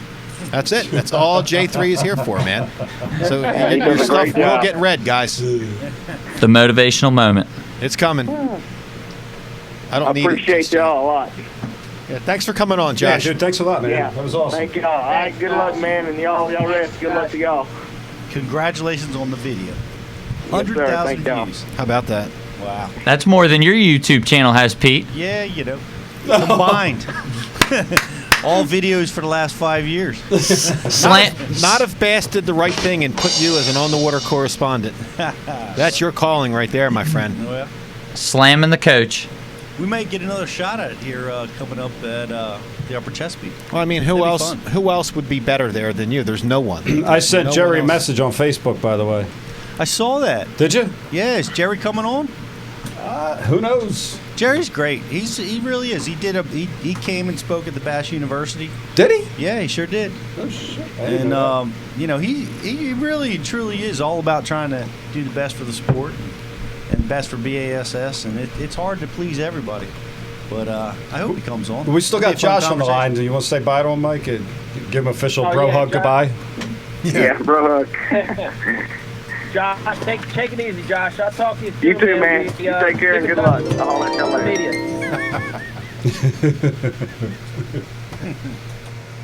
There you have it. Well, that was fun. I love our new sound effects board, by the way. I got a text message from Mike Centaur. He says, I tune in for 5 minutes just to hear Dave busting my balls. Well, Mike, that's what you get. You haven't even invited me out in your new boat yet, man. Don't worry about it. I only showed you how to grass fish. You're welcome. Yo, I'd like to jump in and say that I've been monitoring our submissions tonight for what KVD looked like when I caught that fish under his boat. Yes. And I got to say, this one probably should win. That's awesome. That one should probably win, and that comes from, if you're watching, that comes from, how would you say this first name? UKNO. Ukno. What is it? Yoko Bono. Ukno. Okay, How do you spell it? Yokno Ness Northern submitted this photo, and he's my vote to win the Fishity Award. Maybe it's like urban play, like like you, and then knows other part KNO. You ain't know? Instead of ukno, probably like, you know? How you spell it? You know that? Yeah, This mean? one's pretty good too. Yeah, but that's not someone took out off the internet, dude. Part of the rules, it has to be their face, right? No, there ain't no rules. It has to be their face. Does it? It has to be. That's a new rule. It has to be their face. I like this one also.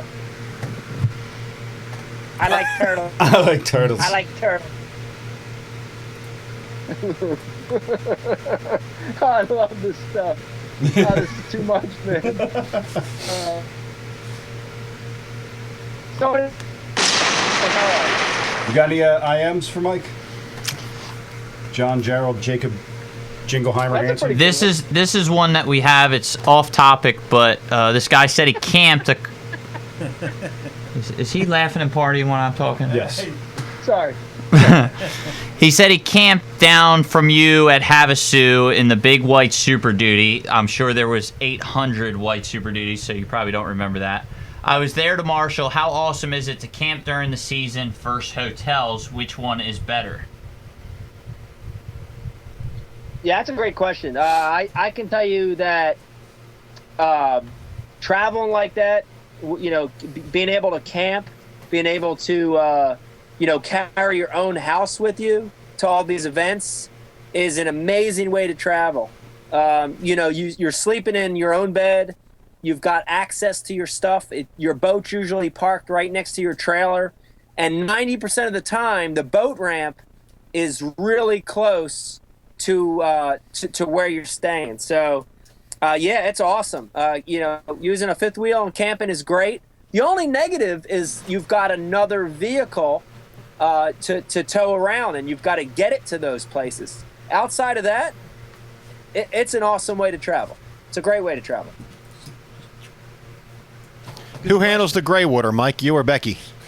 Becky handles everything. Ooh. Gray water, black water, electric. I know how to do it, but she's the deal. No doubt. She's the deal. Sandwiches. Poop. Yeah. Let's talk about that. Does she prepare you in the morning? Like, do you have? Hey. I'm like, does she get your breakfast ready? Is she on the ball, or is she still sleeping in bed? And she's like, get out of the camper and shut up. Nah, she's the deal. No, Beck's the deal. It's it's hard to imagine, but it's actually a team, what I would call a team effort out here. And there's breakfast, and she makes my lunches for me, and my snacks for the day, and yeah, she's a big part of helping with a lot of the process. I mean, to the point where she's despooling rods, taking the line off of old rods, all that stuff. I mean, it's pretty important to have somebody there like that helping. That's pretty important. cool. It's awesome. Mike, did you hear about Pete running into McGraw out in the middle of nowhere? I heard that. Yeah, all of a sudden Pete came out of his facility there, and John with his and Gene leopard were robe. standing there. With his leopard robe. Hey. Smoking his pipe. Yeah, did you bring? What else are you gonna do at the cottage? Did you bring the smoking jacket with you? No, I didn't bring it that time. Ah. How about Pete's knot? Was it in effect? We used Pete's knot quite a bit that week. By the way, I got a lot of requests to actually have a Pete's knot demonstration on the show. So we're going to do that. You have to bring your knot in. Well, Ew. my knot's always available. Oh man, dude. Hey, I got a Somebody great make a IM meme. question. Yeah. We need that meme. Yeah. Great IM question. That's yucky. So is yucky. J3 is an IM question, Mike. No. Go ahead, Jay. And this What do you is got? from Landon Tucker. Do you know Landon Tucker? Yes. Okay, Yes. Landon Tucker. He wants to know, when's the Ike Live show with the elite families going to be? As far as I know, I'm the only college angler whose dad is on the Elite Series.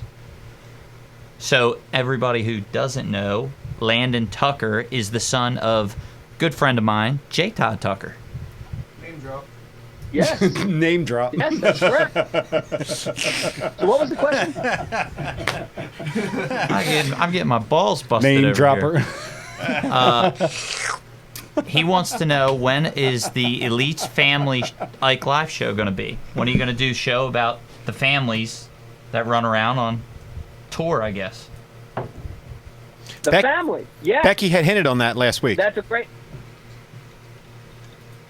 question, and we are going to do a show with that theme. I believe it's going to be sometime in late summer or fall, and we're going to do a show based around families, and we'll have love to have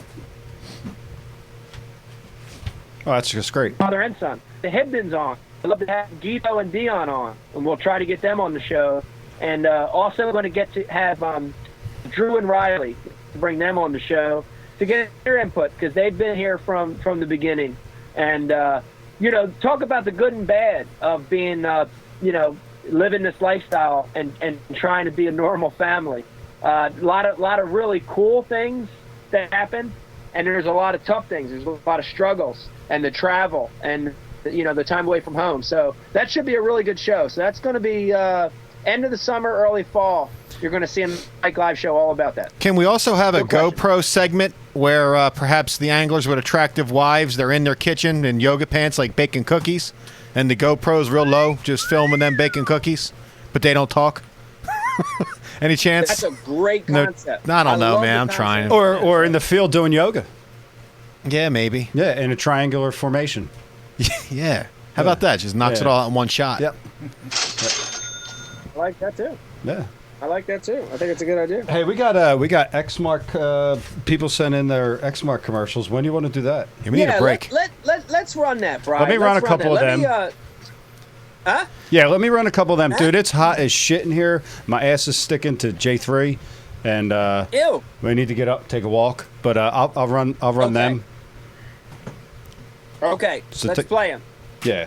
Well, you got to go away because you're on the thing, and go get yourself a drink or something. But Pete, take over and talk for once tonight. Oh.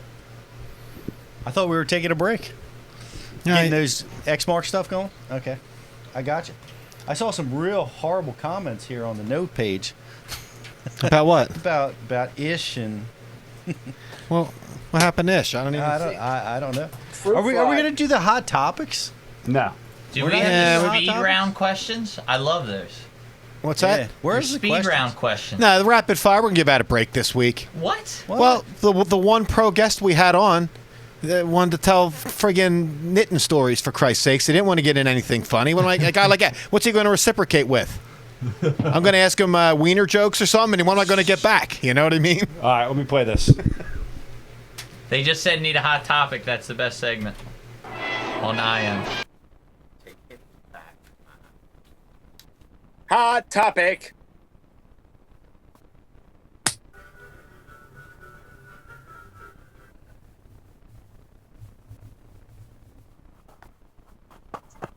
Yeah, if I had an Xmark mower, man, I'm a full-time dad, husband,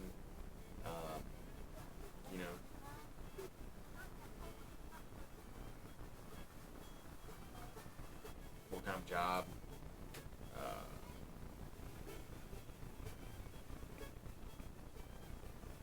musician, do side work, web design stuff. I gotta mow my yard, which is like an acre, and then my mom's yard, which is an acre and a quarter, and then my dad's yard, which is almost 2 acres. Actually, yeah. It takes 2 days to do. I mean, yeah, I could do them all in one day, but it would take me all day. I mean, all day, and it's usually a week because I don't have enough time during the week to do it.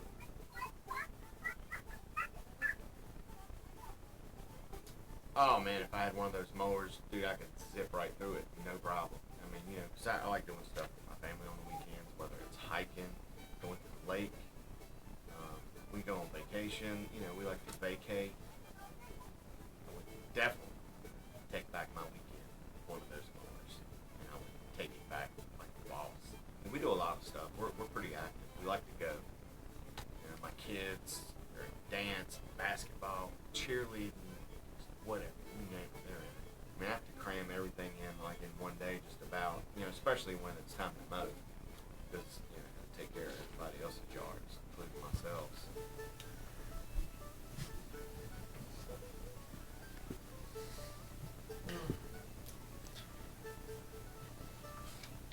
This way.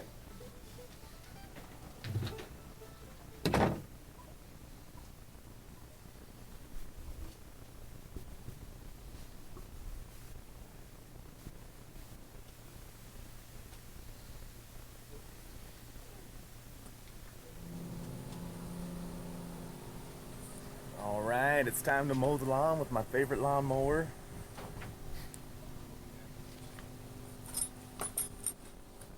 Aw, man, it's broke.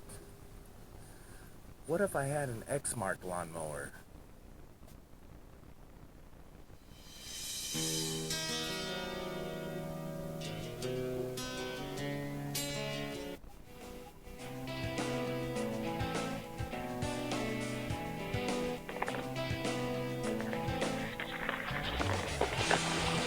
My hand, pretty cool, huh? All right, that's it. Got a magic trick here. Here's an empty bucket. Load it over the bucket. Presto changeo. Largemouth bass. Ha ha. Woo! Well, I love doing yard work, and I like fishing even more. And to get a chance to win one of your amazing lawnmowers to help get my weekend back and a chance to fish with Mike Iaconelli will truly be a dream come true. All right, that's about all I got. And please help me get this out of my yard and a new Xmark lawnmower. Saving my time. That's an awesome mustache. Dude, that mustache was awesome. He needs an X mark on that mustache, dude. Mustachio. They are the best. I got to get an Xmark. Yeah. Yeah. You got enough grass for it. I know. I need more time on the weekend. You All right, can you all hear me? Yeah, so how about those commercials? Pretty good, man. How were they? They were Awesome pretty good? submissions. Yeah, dude. Yeah. Act like you saw them. Submissions were good. Well, there's a couple weeks left, man. People got to send them in. So far, mustache guys got my vote.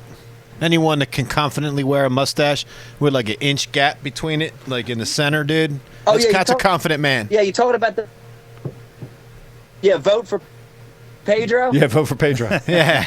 It's like a reverse Pedro. Dude, the first one was outstanding. It was just the volume was super low. Why is the McGraw picture crooked in the back? I hit it earlier. Jay Thrizzle hit it. Sorry.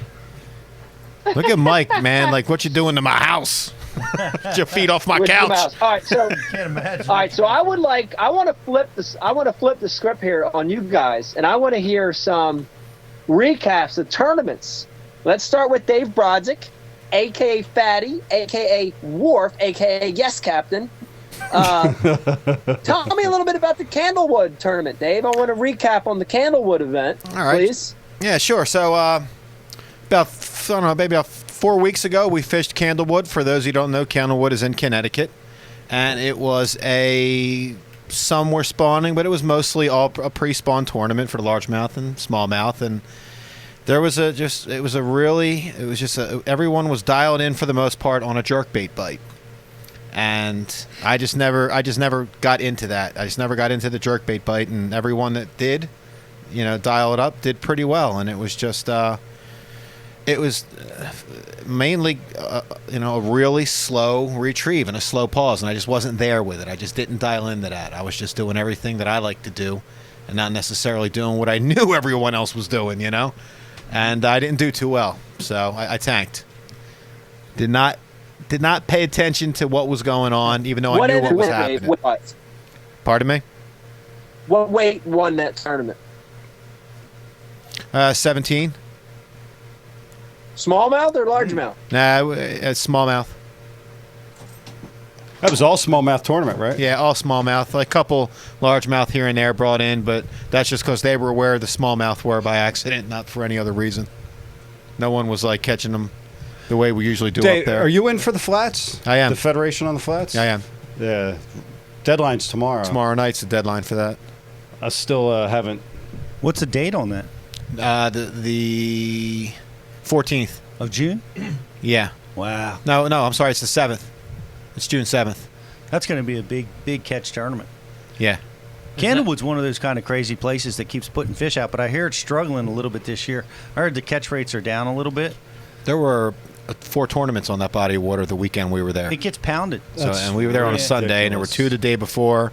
There were like 3 the day we were out there. But I'm going to tell you something. You didn't run into as many people as you might think you would have. It fishes really large. Yeah, it's got a lot of nooks and crannies, a lot of shoreline. But it's got a lot of big fish. It's amazing all the pressure it sustains over the years, and it's just so fertile. It just keeps putting out big smallmouth, big largemouth. It is fertile, exactly. You know that pause on that jerkbait though, man, that was key. It was key for us at Champlain. It was massive. Yeah, it was everything, and the biggest key All right, now, was to have the 3 treble hook jerkbait too, not the 2, the 3. They were all catching them on those the bigger bait, the mega bass, yeah. Shadow wrap. Yeah, they were catching on the shadow Shadow. wrap. What were some of the questions, Jay? Today? I just saw somebody highlight you for not Brian getting the questions. Carpenter, will you have a tournament recap for us too? You fished an event I did. in Delaware. I did. On Lum's Pond. Lum's Pond. Would you like to give us a tournament recap on that one? Yes, I fished it with Robert Soley, who is he's an absolute master when it comes to dissecting a body of water.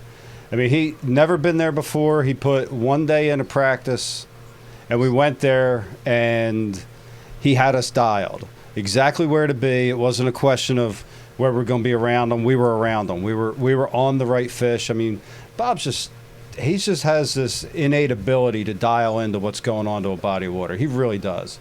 You know, the problem with him was always he's not marketable, and and his line always breaks, which it did that day. And and he snapped off one that was at least 5, and brand new 20-pound big game, but I can't figure out why that broke.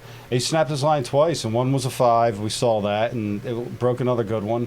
But we would have had to have 17 to get the win, and we ended up with around 12 pounds. And we would have been close had we caught all our fish, which we didn't. You know, but they were in like a spawning pattern, muddy water, couldn't see them, but you knew they were doing their deal. So it was a flip and bite, but it was a blast. We had a good time, man. Only second time I've been out this year too, so that kind of blows. But well, you work 80 hours a week. Yeah, I'm freaking tired of it. But anyhow, yeah. So we might fish again. Homeboy here hit me up to fish one, so we might do that. Yep. That's J3. On the 13th. 13th of June. June 13th. 13th. What is it? It's the gambler only tournament. Yeah. What's up with that, dude? What, I gotta go out and buy gambler baits? Yeah, but it's free. It's free entry. Gambler only? Yeah. What do they make? I have like gambler finesse worms. That's about it. I did see some worms. They make some flipping baits. They got a bunch of flipping baits. They got a frog? They have a buzz frog, but not a oh, okay. walking They got frog. Gambler's a giant company down in Florida. Yeah, I got that. And they make a lot of great soft plastic stuff. They sponsoring you? Nope. Why talking trash? They got that BB Cricket. That BB Cricket was the predecessor to all the creature baits, punching baits. Right. Before the beaver? Oh yeah. Really? Yeah. Hey, we had a good tournament where outstanding coach led me to a 7th place finish a couple weeks ago. Oh yeah. Yeah. Take it away. So me and Pete worked together on the PA Federation. I had that tournament that just came up. Took a 7th place finish, fished the marinas in the mouth of the Susquehanna, and I caught them on a specific bait that I got dialed into. I caught about 20 fish, and I was catching them with guys where I had probably 30 boats running in and out all day long, and I was still sacking their ass while they Really? weren't catching nothing. We'll talk after the show. That was an impressive finish. The weight. Could have used a little bit more weight, but you were probably catching mostly post-spawn fish. I was 2.5 pounds out of the lead, so I Right. mean, I was close. Yeah. What was the weights? It was 17 pounds won it, and I had 15 flat. Right. 17's light for the flats.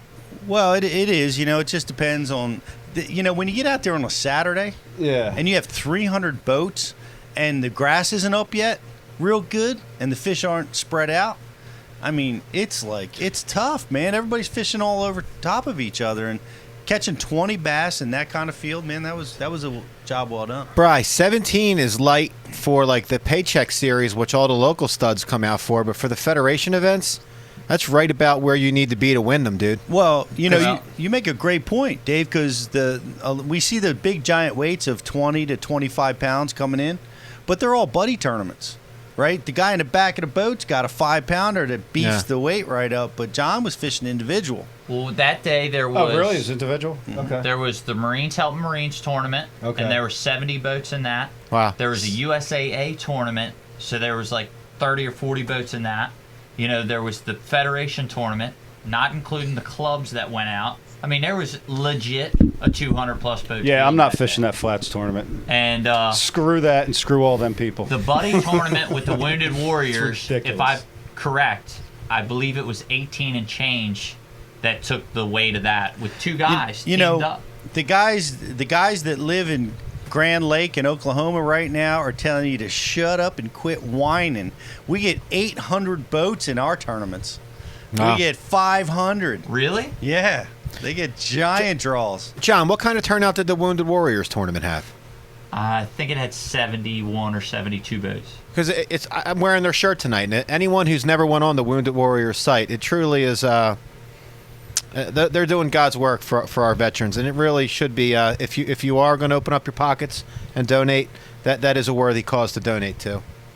They help reintegrate our veterans when they come back fighting these wars, and they help get them jobs, and they run amazing tournaments like that for them, and it's truly an outstanding operation. It's a great event, and if you have a chance to participate, do so. It's something that'll change it. Seeing these guys and helping them. Yeah. Or No host doubt. 2 more tournaments on top of the day that they go out there. Yeah. And Come on. Yeah. Get Thanks, the hell guys. off the water Yeah. when the Marines are out there. That's right. And on that Jerk-offs. thought, I agree. we just hired another guy who is a veteran. He's an Army vet.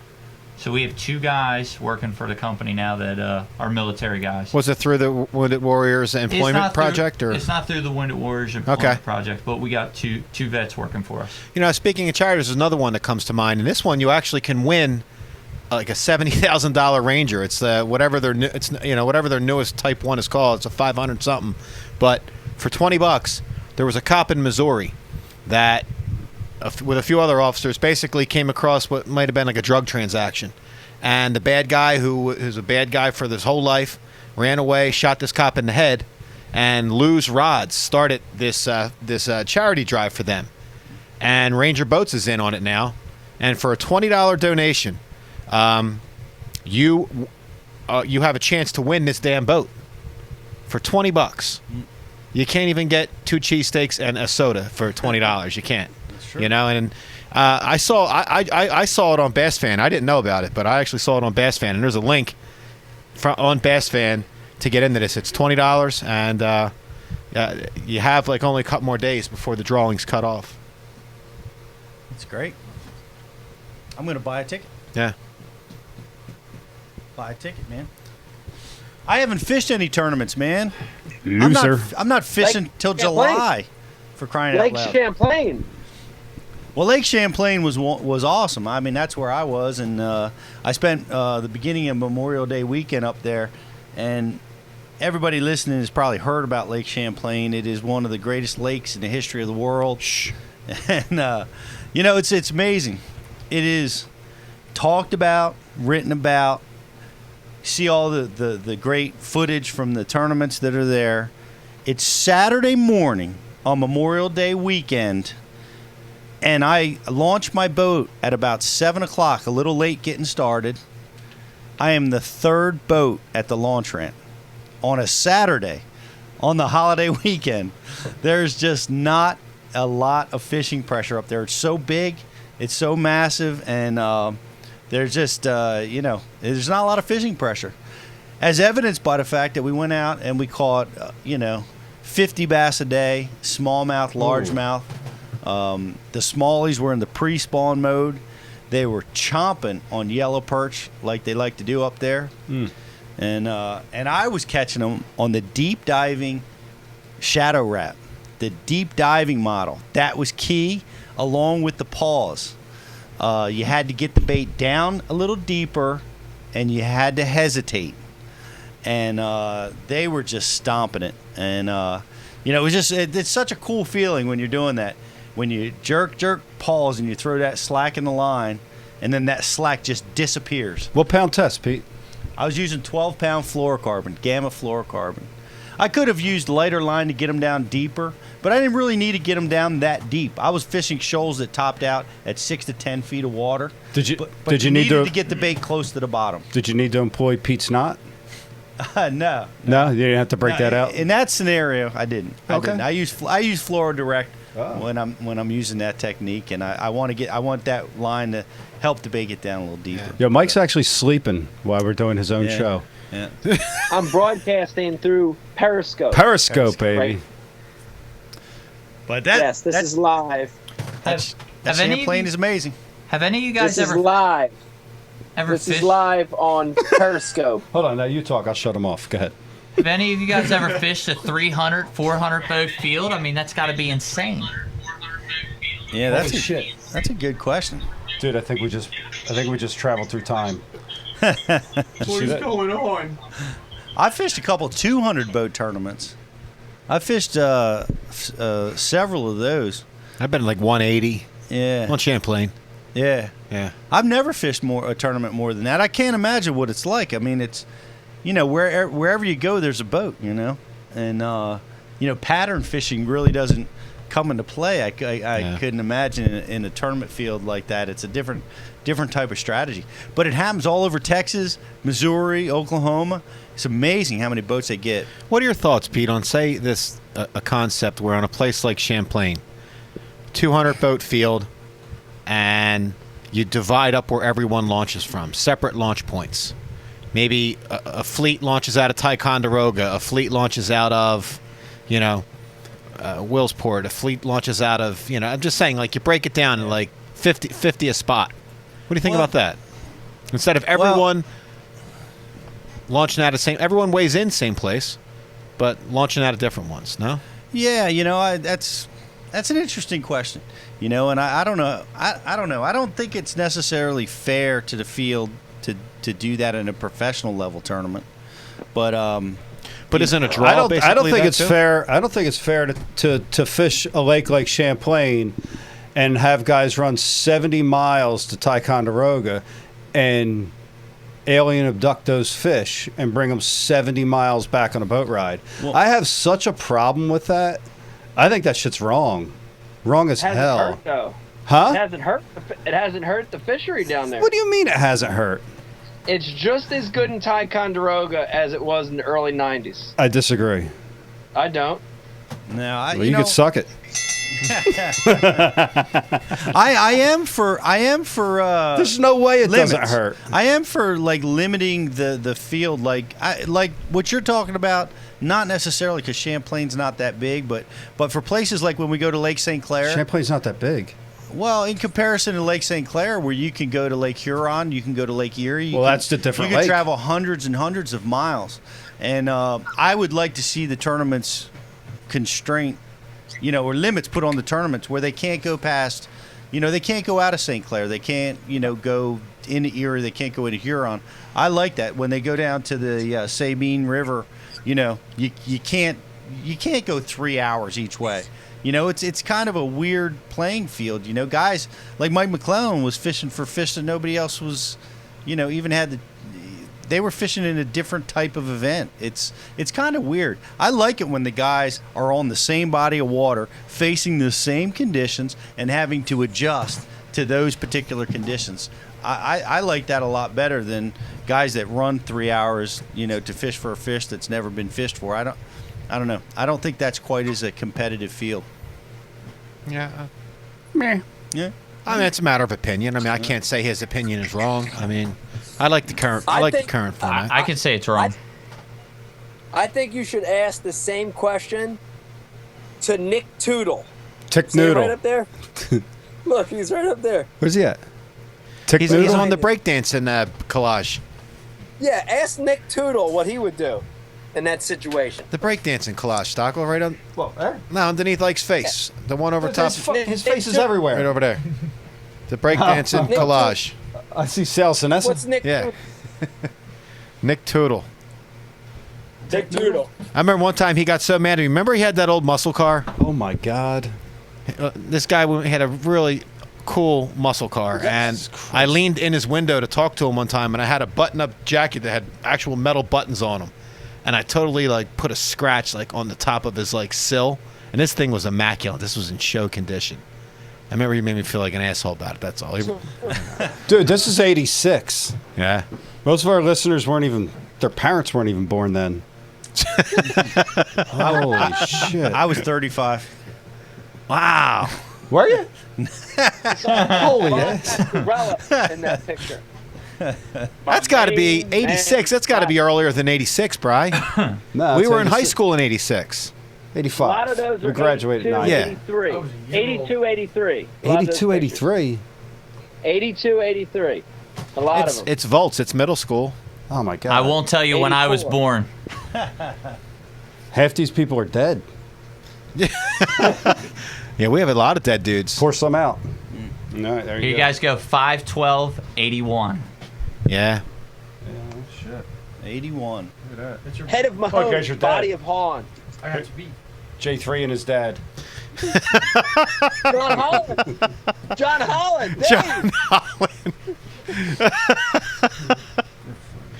Oh, God. Everyone's clicking off one mouse click at a time, dude. Yeah, what else? Yeah, you start reminiscing about Mary Volts. Oh, my God. Hey, why don't we start talking about some upcoming shows, Hey, you man? might be watching tonight, John Holland. Yes, some upcoming shows. Thank God this is the last Skype show, right, Mike? Let's do that. Yep. Last Skype show, finally. Getting back in the studio. First show back. If I'm not mistaken. Bri, help me out with date here. We're talking about June. I'm going to say... 14 or 15? I'm going to say... that's right. I'm going to say June 15th. Next show, folks, June 15th. It is going to be the Fan Appreciation Show. Yes. It's going to be all about the fans of Ike Live, nothing else. It's going to be nice to get back in the studio. We're going to settle back into our normal routine, and we're going to dedicate that show directly to the fans. Now, I'm not saying might be a special guest pop in, right? Well, I've got Or are one you thing frozen? lined up. Okay. Okay, there might be a couple special guests, but Oh, you got shit lined up too. it's going to be all about the fans. Yes. All about the fans. We're going to answer all their horrible questions. And fans, give the fans a little guidance. If you do make it through, just don't ask Mike what to do in March on Toledo Bend. Provide something to the show. Provide us a funny story. Give us something that's going to make us laugh, because it will make everyone else laugh, and it'll make the call better. Yeah, don't be so selfish. Yeah, no one wants to know. No one cares about what you want to know. They want to laugh. They want to live through your call. Yes, and make it cool, man. Absolutely. Yeah. So This isn't a normal fishing show. Nah. This is abnormal. Yes. We need abnormal questions and abnormal people. Yeah, we just have one normal person, and that's Pete. He's a normal, well-rounded person, and he's here to be that. Pete, do you have poison ivy? What's going on over there? Yeah, look at that, man. Is that poison ivy? It sure is. Dude. Can you get that? Yeah, I get that Where'd shit. you see it from there? Where'd you get poison ivy That's from? disgusting. Yeah, I was out working in the backyard, clearing off some brush. Lie. Getting ready for spring. We all know that's a lie. Get Shelly on the phone.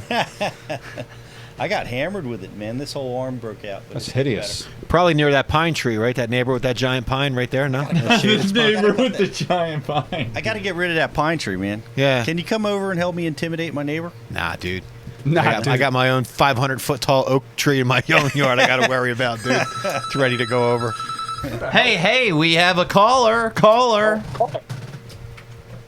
You can advertise the number for like 8 shows. I know. We just got a call. Somehow I hung up. Hey, Brian. And he just unplugged Well, the we're phone. waiting for him to call back. Talk about the guy you dug up for next week. Yeah, so the one guest that we do have lined up, or that I have lined up, I don't know who Mike has lined up. Is a school teacher, I believe he's from Texas. He's I think a high school math teacher, and he's actually using fishing to help teach his math class. He calls it fishing for algebra, and he's using like slope and line retrieval, and that's really about all I know about it, to help teach his class. And then at the end of the semester, matter of fact, he even said to me today he uses the never give up line in class, which I thought was awesome. That's cool. Yeah, but at the end of the semester they have a tournament, and they do a class trip and go out and fish. And so we're going to get him on the show. That's awesome. And hopefully get him via Skype so he can do a demonstration, kind of show some things. Pete will show him his knot. He'll show us his flow charts, and it'll be great. That's going to be awesome, dude. God damn. And they hung up. I was just about to answer it. Smart stuff. Yeah, what a neat concept. There's a lot of mathematics in fishing, you know. Most of it's about 10,000 casts without a bite. Yeah, subtraction. About it. So, Mike, what do you have in mind, man? What do I have in mind? Yeah, what do you have in mind for your surprise next show? I don't know yet. I can tell you the next show is 2 days before my birthday. Where are we going? We got some audio. We back? You're I super hear loud, you. Bri. I hear. I can hear you guys. Disturbance. Huh? I would cut that, whatever it is. How's that? Yeah, whatever that was bad. Yeah, yes, it was bad.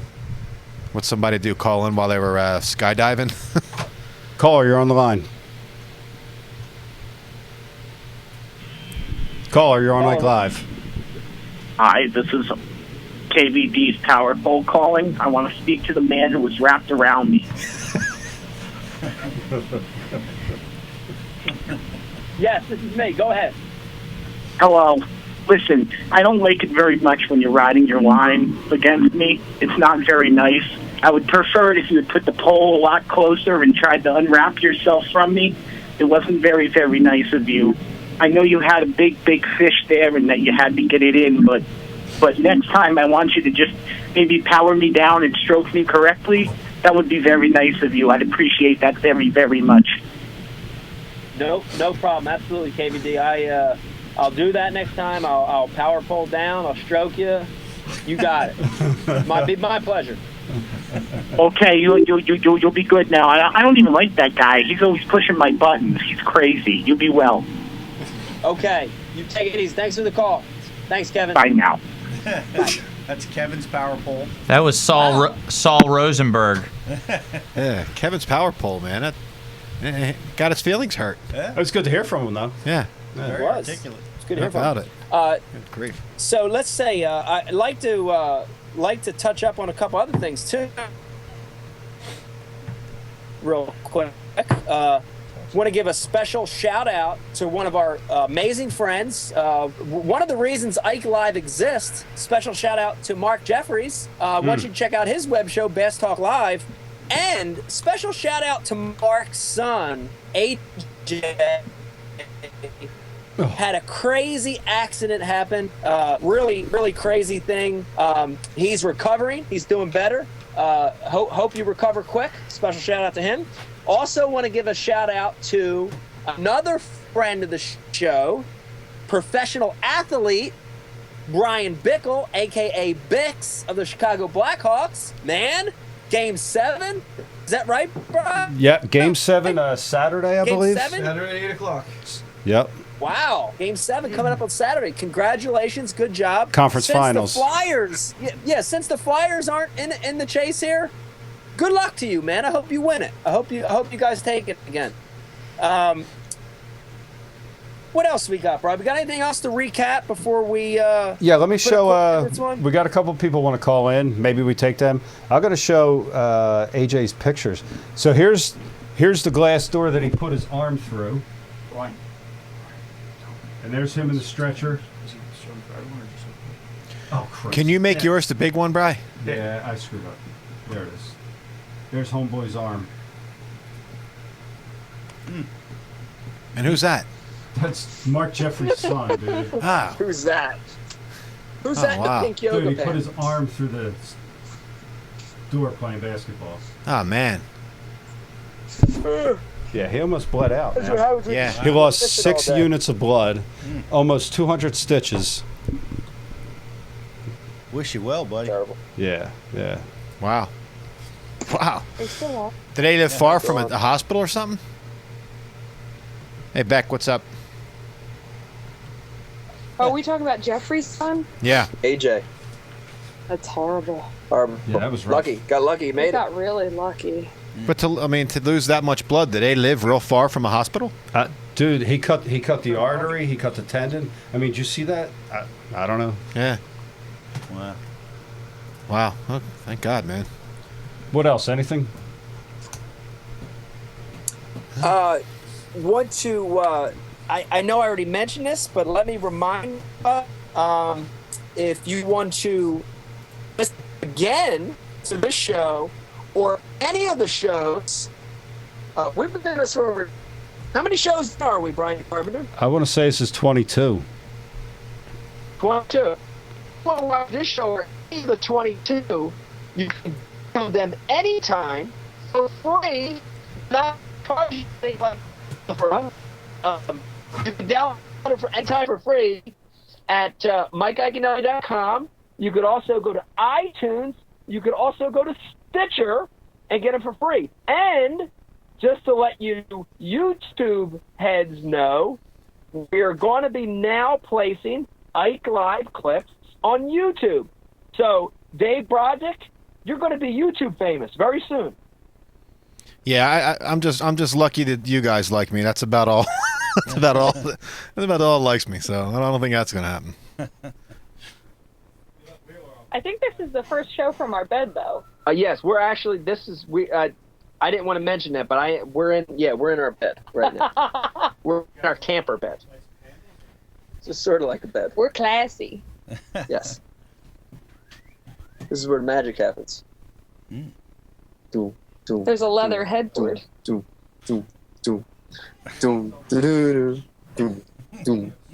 They're not commenting.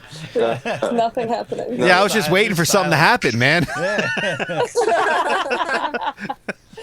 Snake. So Becky, I don't know if you heard, but we when we do the Families on Tour Ike Live, Brian came up with the idea of perhaps the attractive wives doing yoga together out in the field would probably be a good segment. I like it.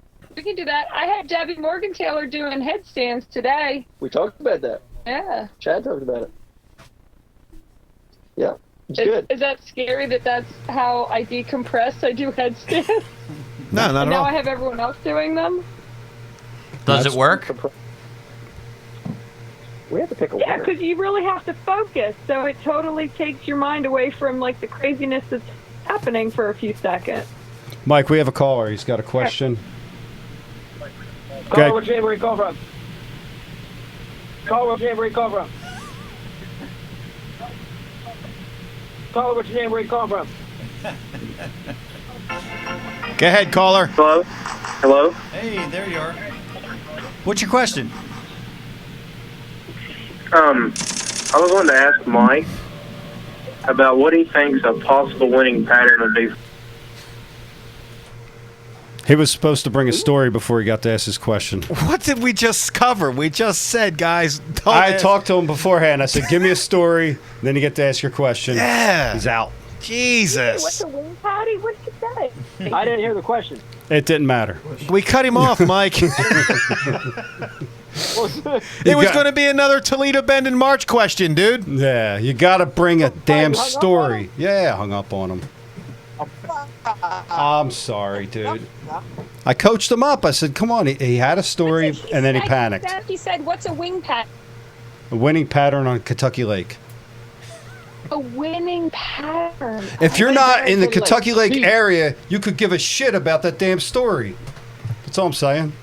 And even if you were, like, you still don't, I don't know, man. Callers, please, man. Tell us. Well, we did discuss the winning pattern on Kentucky Lake at length. Yes, we did. Earlier in the show. Yes, we did. Hey, Mike, I don't know if you know it or not, but our fantasy fishing is pretty much over with. Did you hear about that yet? I didn't hear about that, but I heard you bit the bullet. Yeah. Yeah, I screwed up. I didn't take our picks for Havasu, and I probably lost half of the pick sheets that I jot down. I know 2 shows ago I threw them out with our notes that were on your table when we were cleaning up for Becky, and so I failed miserably, guys. I'm sorry. Is that why you left coffee pot on? I don't drink the coffee here, so you got to talk to the guys that do that. All right. That'd be Pete. One last thing. One last thing I want to clear up. Our fishy KVD look is none other than. Yeah. That's That is our winner. So, Ness Northern, if you're watching, please DM us on the Ike Live social media site.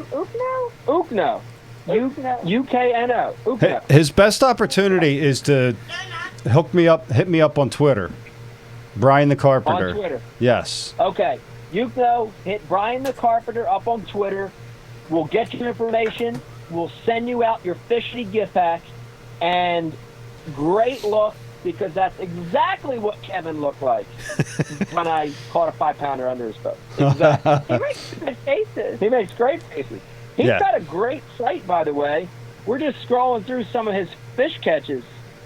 He's got look at some of the fish he's catching. Good picture. I mean, look at that, Pete. You haven't caught one like that big in your entire life. He actually got up and left. No, yeah, that's right, Mike. I haven't, but you know what I have done? I've done great guide work everywhere. That was terrible. I teach J3. Come on, little buddy. Yeah. Mike, what's his? He's on Instagram. Our winner tonight. What's his deal on Instagram? Spell it out for me, bro. He's actually on Facebook, Brian. Oh. It is Ukno, UKNO, Ness, NES, middle name Ness, last name Northern. Mike, you realize how old we are. That there's some kind of code hidden in that damn name. That's not his damn name, dude. Yeah, it's like Ness Northern, us Northern. I don't know, man. There's something more than that. We're old. I don't know. I just like this guy's the deal. I just love this guy. He wins. He does win. Ness Northern, He absolutely wins, hands down. All right, we got a caller on the line. Last caller of the night. Mike, take it away. Caller, what's your name? Where are you calling from? Hey, what's going on, guys? Mario from San Jose, California. What's up, dude? Not much. It's just wanted to thank you guys for putting on the show, man. It helps me keep the bass mind strong when I'm crawling around like a little dirt ball at work, installing floors. You know, I just recently actually started listening to the show, and I think I knocked out every single episode in probably about a week. Wow. So, thank you guys for that. But it kind of blows me away, like how many people are, are inspiring professional bass anglers, and kind of it motivates me, and it kind of just puts things kind of, I don't know, it makes it seem like it's almost impossible at sometimes to achieve your goals of becoming a professional. But anyway. Thanks for the call, man. That's awesome. I appreciate that. Thanks for the call. That's possible. You can do it. J3, chime in. Never give up. Yep, never give up. Hey, we got Here it comes. we got motivational a moment. motivational moment. Here So comes, here you go. The struggle you're in today is developing the strength you need for tomorrow. Somebody's always got to be playing around. We get serious for 30 seconds the whole night, and somebody's got to jack you. Do it one more time. The struggle you're in today is developing the strength you need for tomorrow. And me and Pete just talked about this, and you know you gotta experience that struggle. What a sleeper moment. Let's Yeah. go on. I understand it's a struggle, but you know, you got all these guys that are getting in through college, and then you got a blue-collar worker like myself, you know, raising 2 kids. You know, I work hard to, you know, pay for my truck, my boat, and it kind of seems like these guys are just walking into everything almost. In some cases, you're right. In some cases, there's a large contingency of trust fund anglers, but there are guys that made it themselves, you know, and you're on the show of one who did, and the co-host of this show is another one who has. It can be done, man, but you're going to have to work your ass off for it. Yeah, I know that for sure. Yep. But yeah, I just want to change the topic too. Hey, Mike, I got some ideas for names for baits. Yeah, you interested? Yes. All right, check it out. So here's the new worm color, Mike's Morning Wood. I like it. All right. I don't know. I don't know if you guys are big gamers, but you know, I was thinking like for a crawdad color, it'd be Crawl of Duty. Nice. That's my game, dude. Ghosts. And then here's another crawdad bait color. It'd be Kim Kardashian. So That's awesome. That tail on that crawdad would have to be massive. Wow, outstanding. Here, that's something. That color's got a really big ass, too. Oh, man. Is that like black and brown? Yeah, exactly. Yeah. With Giant black that pincers. Brown eye. What's Kim Kardashian? That's the best thing ever, dude. You're awesome, dude. Thanks for the call, man. Right on, guys. Hey, man. Thanks for your time. That's a great Keep call. up the good work. Good luck, man. Thanks, Good luck dude. in your endeavors. Wish you the best. Hey, I appreciate it. Thanks. Calling again. Wow, that was a good call. That was a great color. It was a good call. What about Bruce Jenner? Yeah. Bruce Jenner. Yeah. Bruce Jenner. Bruce Jenner. Yeah, like the black and blue one. Bruce black. Jenner. Yep. Pete, are you back in the room? I'm back in the room, man. Didn't you draw Bruce Jenner on Lake Martin? No, I didn't draw him on Hold Lake on, wait. Martin. Let me zoom in Yes, on you. you did. What? Yeah, What are you talking the chick. about?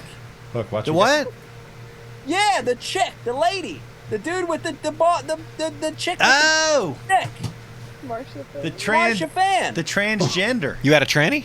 No, I never did. Ah. What do you mean? Yes. Pre-op or post-op? Future op. I never investigated the matter.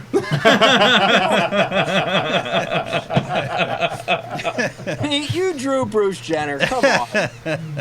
No. No, I didn't draw. I just became aware. See, you guys, Mike, you're approaching Pete incorrectly with this. The way to approach this was, Pete, how did that angler fish? What was the technique that she used or he used? What were some of the things? So you guys got to work Pete into the story. Sometimes Right. power, sometimes finesse. Ooh. Which you like better? Yes. Good grip. Boca grip? Yeah. Well, it's funny though. We did have that. We did have that in the fishing world. We had the transgender a long time ago. Do you have a PP story from the day with him? Her? No, dude, I never drew the dude or the girl out. I never drew him. Yeah, on Lake Martin. No. Yes. I did. Yes. Maybe something happened and I'm blocking it out. Yeah, That's what absolutely. the hell I'm thinking. Yeah. Maybe some roofies were involved. Who's good with stats? Somebody's got to go back to the Lake Martin Invitational that Pete Glusick won, Lake Martin, Alabama. Somebody's got to go back and research this. Marcia Fan, a.k.a. Mark Fan, a.k.a. Bruce Jenner, drew out with Pete in that tournament.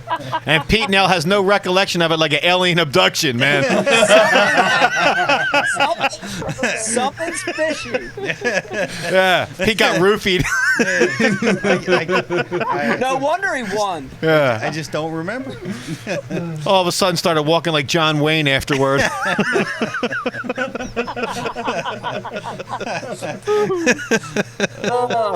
I was wondering why in that tournament you asked for an extra bottle of Real Crawl. Yeah. That's Okay, it's good. Yeah, I know. This guy's going to... Yeah. What do you Pretty do? oily. Yeah, that is slippery. No. I don't remember. No, you're misremembering the scenario, or I am. I don't know. No, definitely not. We need research here. No, I drew out Dave Barnes in that tournament.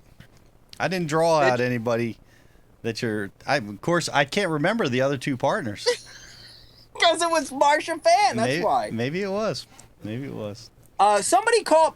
Can you get Bob Cobb? Get Bob Cobb on the line. He'll remember. I'm Bob Cobb. and Pete don't know what. Watch Lake Live. Lake Live. Callers, yeah, bring it like that last guy, man. When you call in, That was fun. that was good, man. Kim Kardashian. The California guys bring the best calls, man. Well, that's because they're still awake. And so are our people. Everybody's just sleeping here on the East Coast. It's not coincidental that all like most of our really good fan calls come from California. I know I rip on them a lot, but our best calls come from there. Yeah. That's because they're all high. Yeah. Nah, I wouldn't even say that, man. I don't know what it is. I think it's early. I would like Ike Live to start at like 5. Lake Live. Do you want to take this call? Let's do a morning show. Take a call? Mike? Becky, go ahead. She's froze. We got a couple Walt Disneys. Hello? Go ahead, take it, buddy. Hello? Hey, caller. How you Where doing? are you from? How you doing? I'm a fisherman at California. Okay. So what do you got, buddy? Go ahead. Well, I want to name a fishing rod for y'all. What do you got? Adamant Angler. Adamant Angler? Yeah. Is that a fishing lure? No, you should name one of your fishing rods Adamant Angler. Adam and Angler? Adamant Angler. That's good. And that's what we should No, name? not Adamant Angler. That's his name for a fishing lure. It's going to be tough to top Kim Kardashian. That was a lure name for the last caller. But that was good. It's a good effort. You got any more? Yeah, but Kim, that was saying that one. That sounds like a joke, like a joke lure. If you want like a lure that's going to sell to people, it's marketing, not playing with people. With fishermen. We're talking about marketing wise. So what kind of a Is lure this John are you? McGraw? Yeah, what kind of a lure are you picturing that's called Adamant Angler that's going to dazzle me into buying it? What kind of a lure are you picturing?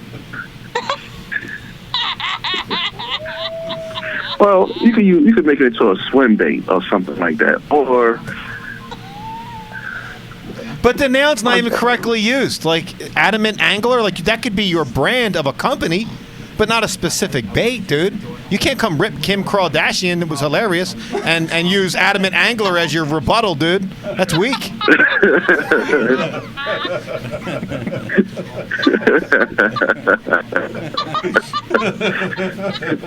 I really think it's a good name. But okay, but put it like this: have you ever heard of Worm King? Who? Burger King, yeah. No, Worm King. Oh. Come on, look at him. You know he knows Burger King. I was just thinking about it. Yeah, he's heading there next. No, this is Worm King. This company is called Hammer. Big Hammer. This is a company that's called Big Hammer. That's in California. Dick Hammer? Big Hammer. Oh. Big Hammer. Big Hammer, swim baits. Oh. It's a swim bait. It's called Big Hammer swim bait.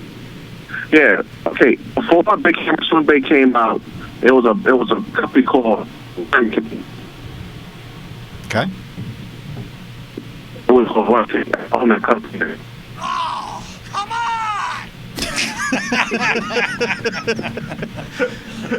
So we just introduced a lot of different swim baits to a lot of to bait tackles and stuff like that. East Coast and West Coast. Right? We appreciate the call. Yeah. Oh, you got jokes now. I see.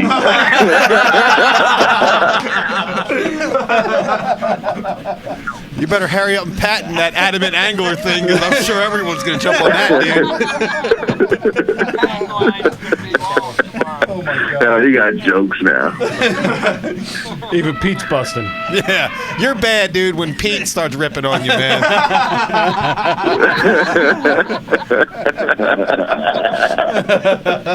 Oh my God. Hey, Mike, you always been my idol. I tell you the truth, man. You always been my idol. Who, Pete? You don't sound like you're from California originally, though. Where are you from originally? Well, I'm from New York. Yeah, I knew it.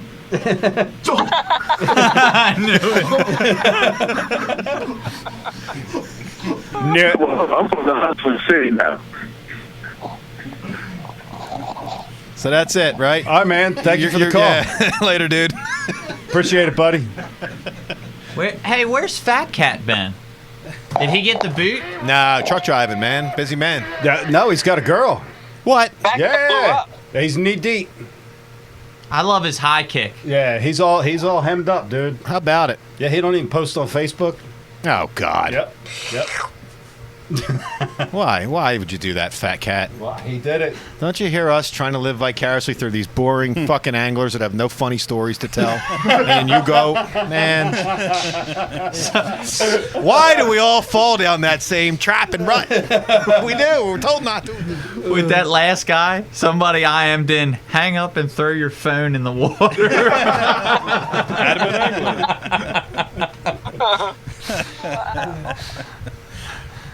That's one of those calls where you're waiting for the punchline the whole time. It never comes. Yes, sir. Give me that Penn at East card behind you. Penn at Going East? for dollar drafts tonight. Oh, my God. Look at that. Dave, look at that. That's a piece of Dave? history. Dave, look at that. Dave, I know. Wow. Pennant. memory lane. Shout out. I've been to the pennant. Shout out to Penn at East. Rest in peace, Penn at East. Rest in peace. How about it? Man. I wonder what my life would have been without that place, though. I probably would have been really successful and awesome. Nah, dude. Would have been like that.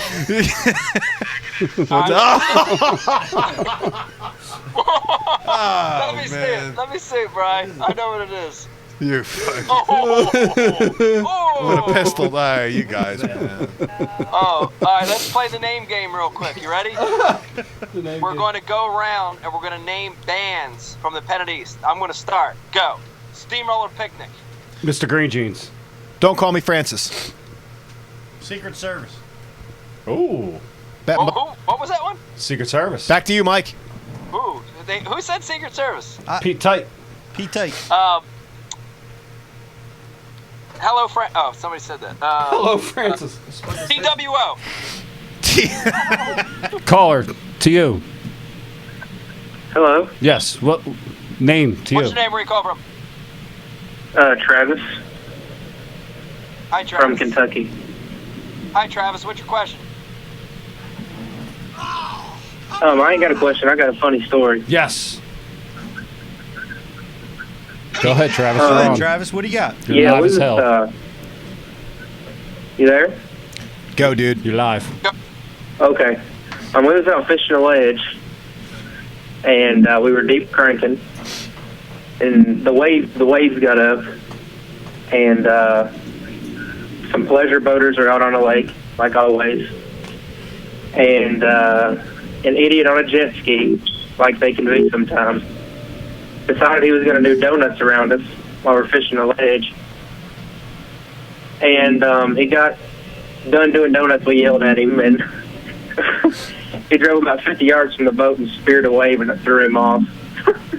I mean, karma can sometimes be a butt, but I thought it was kind of funny. So. That was my funny story. Dude, Brian, you got one similar. From Maurice River. The Maurice River, yeah. Go ahead. Oh, dude, it was like around July 4th, and because we're down there launching fireworks off, and come back to the boat ramp. We'd been out drinking and we were wakeboarding all day. Yeah, and these Spanish fellows were on jet skis, buzzing around the boat ramp like it's the no wake zone, and they're wah wah wah wah. I lost Mike. There he is. And dude just throttles down, and there's this outfall pipe that comes out into the river with a dock over top of it and a big billboard like a 4x8 sheet of plywood that says like pipe on it. And dude just tries to gun it on his jet ski underneath of that and catches it like, right in the knuckles and chest. Like full wide open throttle, dude. Cleans himself off the jet ski. We're standing on the dock like just watch him flap. Yeah. Like, did that just happen? And then he's trying to get back on his jet ski, and he's falling off. He like climbs back on it, and he's like, because he was whacked, and it was perfect, dude. It was karma. Oh, you were thinking of the other karma story? No. Which one? Florida and the toll gate? No, I figured the jet ski one. Yeah. And I missed the whole damn thing, dude. I came back, I got the boat, and then Brian, all them guys are red faced and their eyes were red from crying. I'm like, what happened? He's like, dude, this Puerto Rican was doing donuts. He shot off, lost control, and got wiped out by the pipe. And like, you saw the aftermath of it. And I was like, shit. Me and my buddy Kenny were out fishing on the flats one day. Kenny? Yeah. You know Kenny? Do you know Kenny? I know Kenny. So we're out there fishing, and we're in like 12 inches of water, which Mike, gets low tide. There's no water left there. So this guy's coming in a pontoon boat, and we're just out in front of Furnace Bay where there's that big giant flat where all the party boaters get on. Well, on low tide, there's 10 inches of water there. So we're barely making it across this flat. And this guy's like wide open throttle, 30 mile an hour in a pontoon boat, and he's getting closer and closer. And he thinks that we're in plenty of water. And I'm like, is this guy really going to come up all the way up on us? So he comes in front of us, and he beaches his boat. Full on beach. The whole boat stops. He's got 3 kids on it. They're plastered on the front of the boat. The dog fell out of the boat. I mean, it's dog fell out. It did. He Never did. mind the children. So the best part of the whole deal is the guy walks up to the front of the boat. Me and Kenny were laughing so hard that it didn't even matter that he totally cut us off fishing. He walks up to the front of the boat, chucks his anchor out like he was anchoring himself. Like, I got it. I'm here. I'm like, brother, you're not moving for 2 or 3 hours. You ain't have to worry about that anchor. That's good. He might have been panning for gold out there. Yeah. Yeah, right. It's a huge archaeological site like that whole northern part of the bowl. They determine when like tsunamis have hit our continent by that big cliff, and they're always out there. The colleges went dusting and looking for dinosaur fossils and shit. Nah, you didn't know that shit? What the hell are you talking The Chesapeake about? Bay. He's talking about the flats. I'm talking about the big cliffs. Why are you screaming? Now I gotta turn the volumes down. We work over Calvert here. Cliffs. It's Calvert Cliffs. You're spiking the volumes. I think that mussel, that freshwater clam that you ate out of the sassafras all those years ago has really fucked with your mind. Sure, it wasn't the clam, but maybe these 120-watt light bulbs have something to do with it. I'm sorry for that story. Sorry to not talk about ass jokes. I'm trying to bring some intelligent shit to the show. I'm sorry. Dave, you should know better. Yeah. Dave, it's Calvert Cliffs. Oh yeah, we got another call. People are gonna keep calling, guys. You want to end this? You guys look like you're about ready for bed. white. Dude, I gotta be on the flats tomorrow at 3:30 a.m. Wow, you're in trouble. Let's do one more call. Is there a caller on there? Hold on.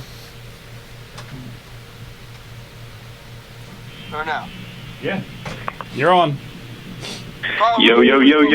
What's going on, everybody? That's how you introduce yourself. Go ahead. Alrighty, well, I've been trying to listen to the show all fucking night. And coming back fishing up on Lake Woodruff, and come up on a guy who sunk his boat, swimming to the boat ramp. How far, dude? We were out at Tedder's fish camp, I'd say at least 200 yards from the boat ramp. And it's the same guy we saw earlier telling him, man, don't be going to Lake Woodruff with that boat. He was from South Carolina, just in down to fish. Wow. Yep. So we get him, bail him out, drop him off, get the boat loaded up, get home. Dog's acting a fool. Finally get him the opportunity to watch the show, and I missed what happened with KVD and the fish and all that, but that's all right. I'll re-listen to the show later. Don't need to repeat it. But I got a question. Here we go. 1 second. Made sure it was a good one, so I had to write it down. All right, you walk into Geno's and you see Tom Brady, Bob Saget, and BJ Penn. You got to fight one, fish with one, and take one's pants. What do you do? Wait. Say that one more time. All right. You walk into Geno's. Steaks. And you see Tom Brady, Bob Saget, and BJ Penn. You got to fight one, you got to fish with one, and you got to take the other one's pants. What do you do? Well, I'm fighting Bob Saget. I'm fishing with BJ Penn and Tom Brady's pants. All right. I won. They're probably $6,000 pants. How you going to get his pants? Yeah, I mean, yeah. You can't go in depth on those hypothetical three-way questions. You just answer them, dude. You just answer. There And I ain't got no the right way- answer. There ain't so. no way you're getting his pants. You would, with that robe and those dazzling eyes, man. Well, that's strategy. Yeah. I just want the cheesesteak. Yeah, dude. I can just want the cheesesteak. Wit. Geno's. And Geno's yeah, doesn't do wit. Just so you know, you don't walk into Geno's.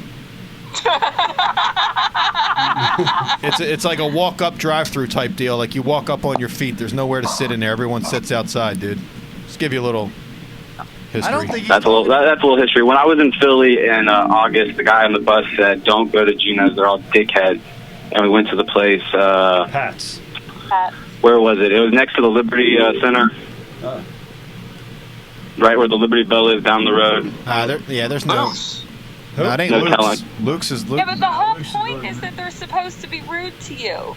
Yeah, That's part of why you go. That's the charm. Yeah. And you only go there when you're completely drunk, because sober, it tastes like goddamn dog food and cheese, man.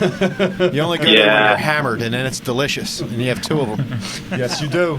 You know? Yeah, I flew up there for Braves game and a Phillies game for a few days and didn't get to do as much as I'd like. Cool city, though. Yeah. Cool, man. Cool, man. Thanks for the call, Dude, dude. thanks for calling. Thanks for the call, man. Good question. Outstanding. Hey, one more. Go ahead. Your show. I got a couple rods and reels packed up, ready to send off to the Ike Foundation. Where can I find the numbers to send it to or the information? Oh, Beck, go. Oh, it's on the website. Well, tell him. On the website? You go. It's on the website. You can go to MikeIaconelli.com/Ike Foundation, and there's an address right there. We would gladly take the stuff. Thank you very much. Yes. Yeah, no problem. Ruler, get over here.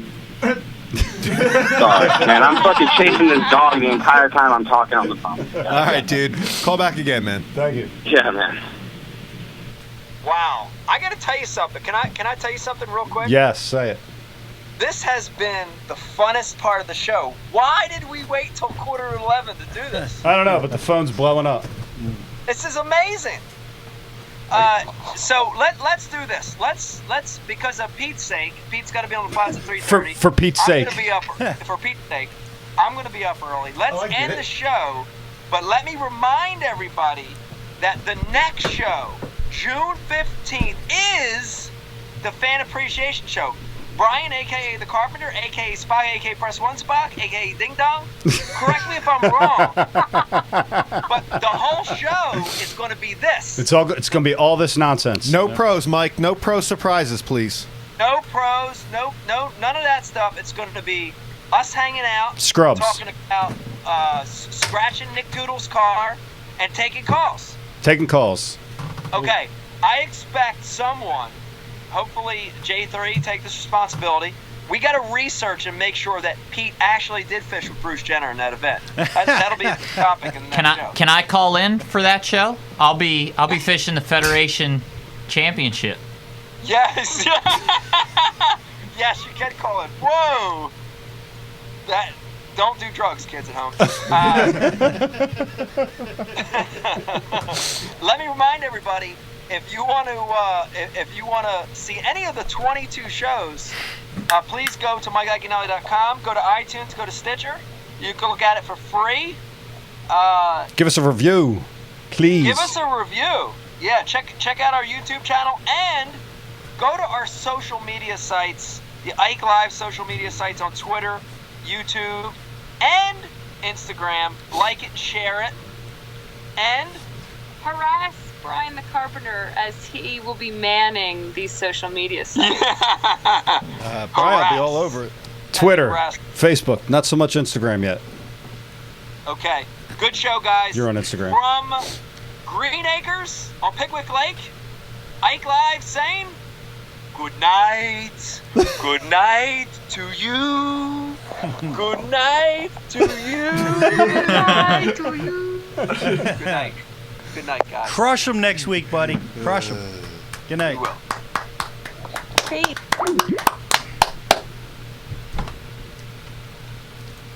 Give me 1 second here. Where's it at, J3? What are you looking for? God dang it. What are you looking for? The,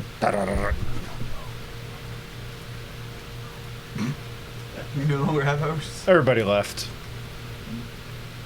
Looking for... All right. Forget it. Thanks for tuning in. Bye.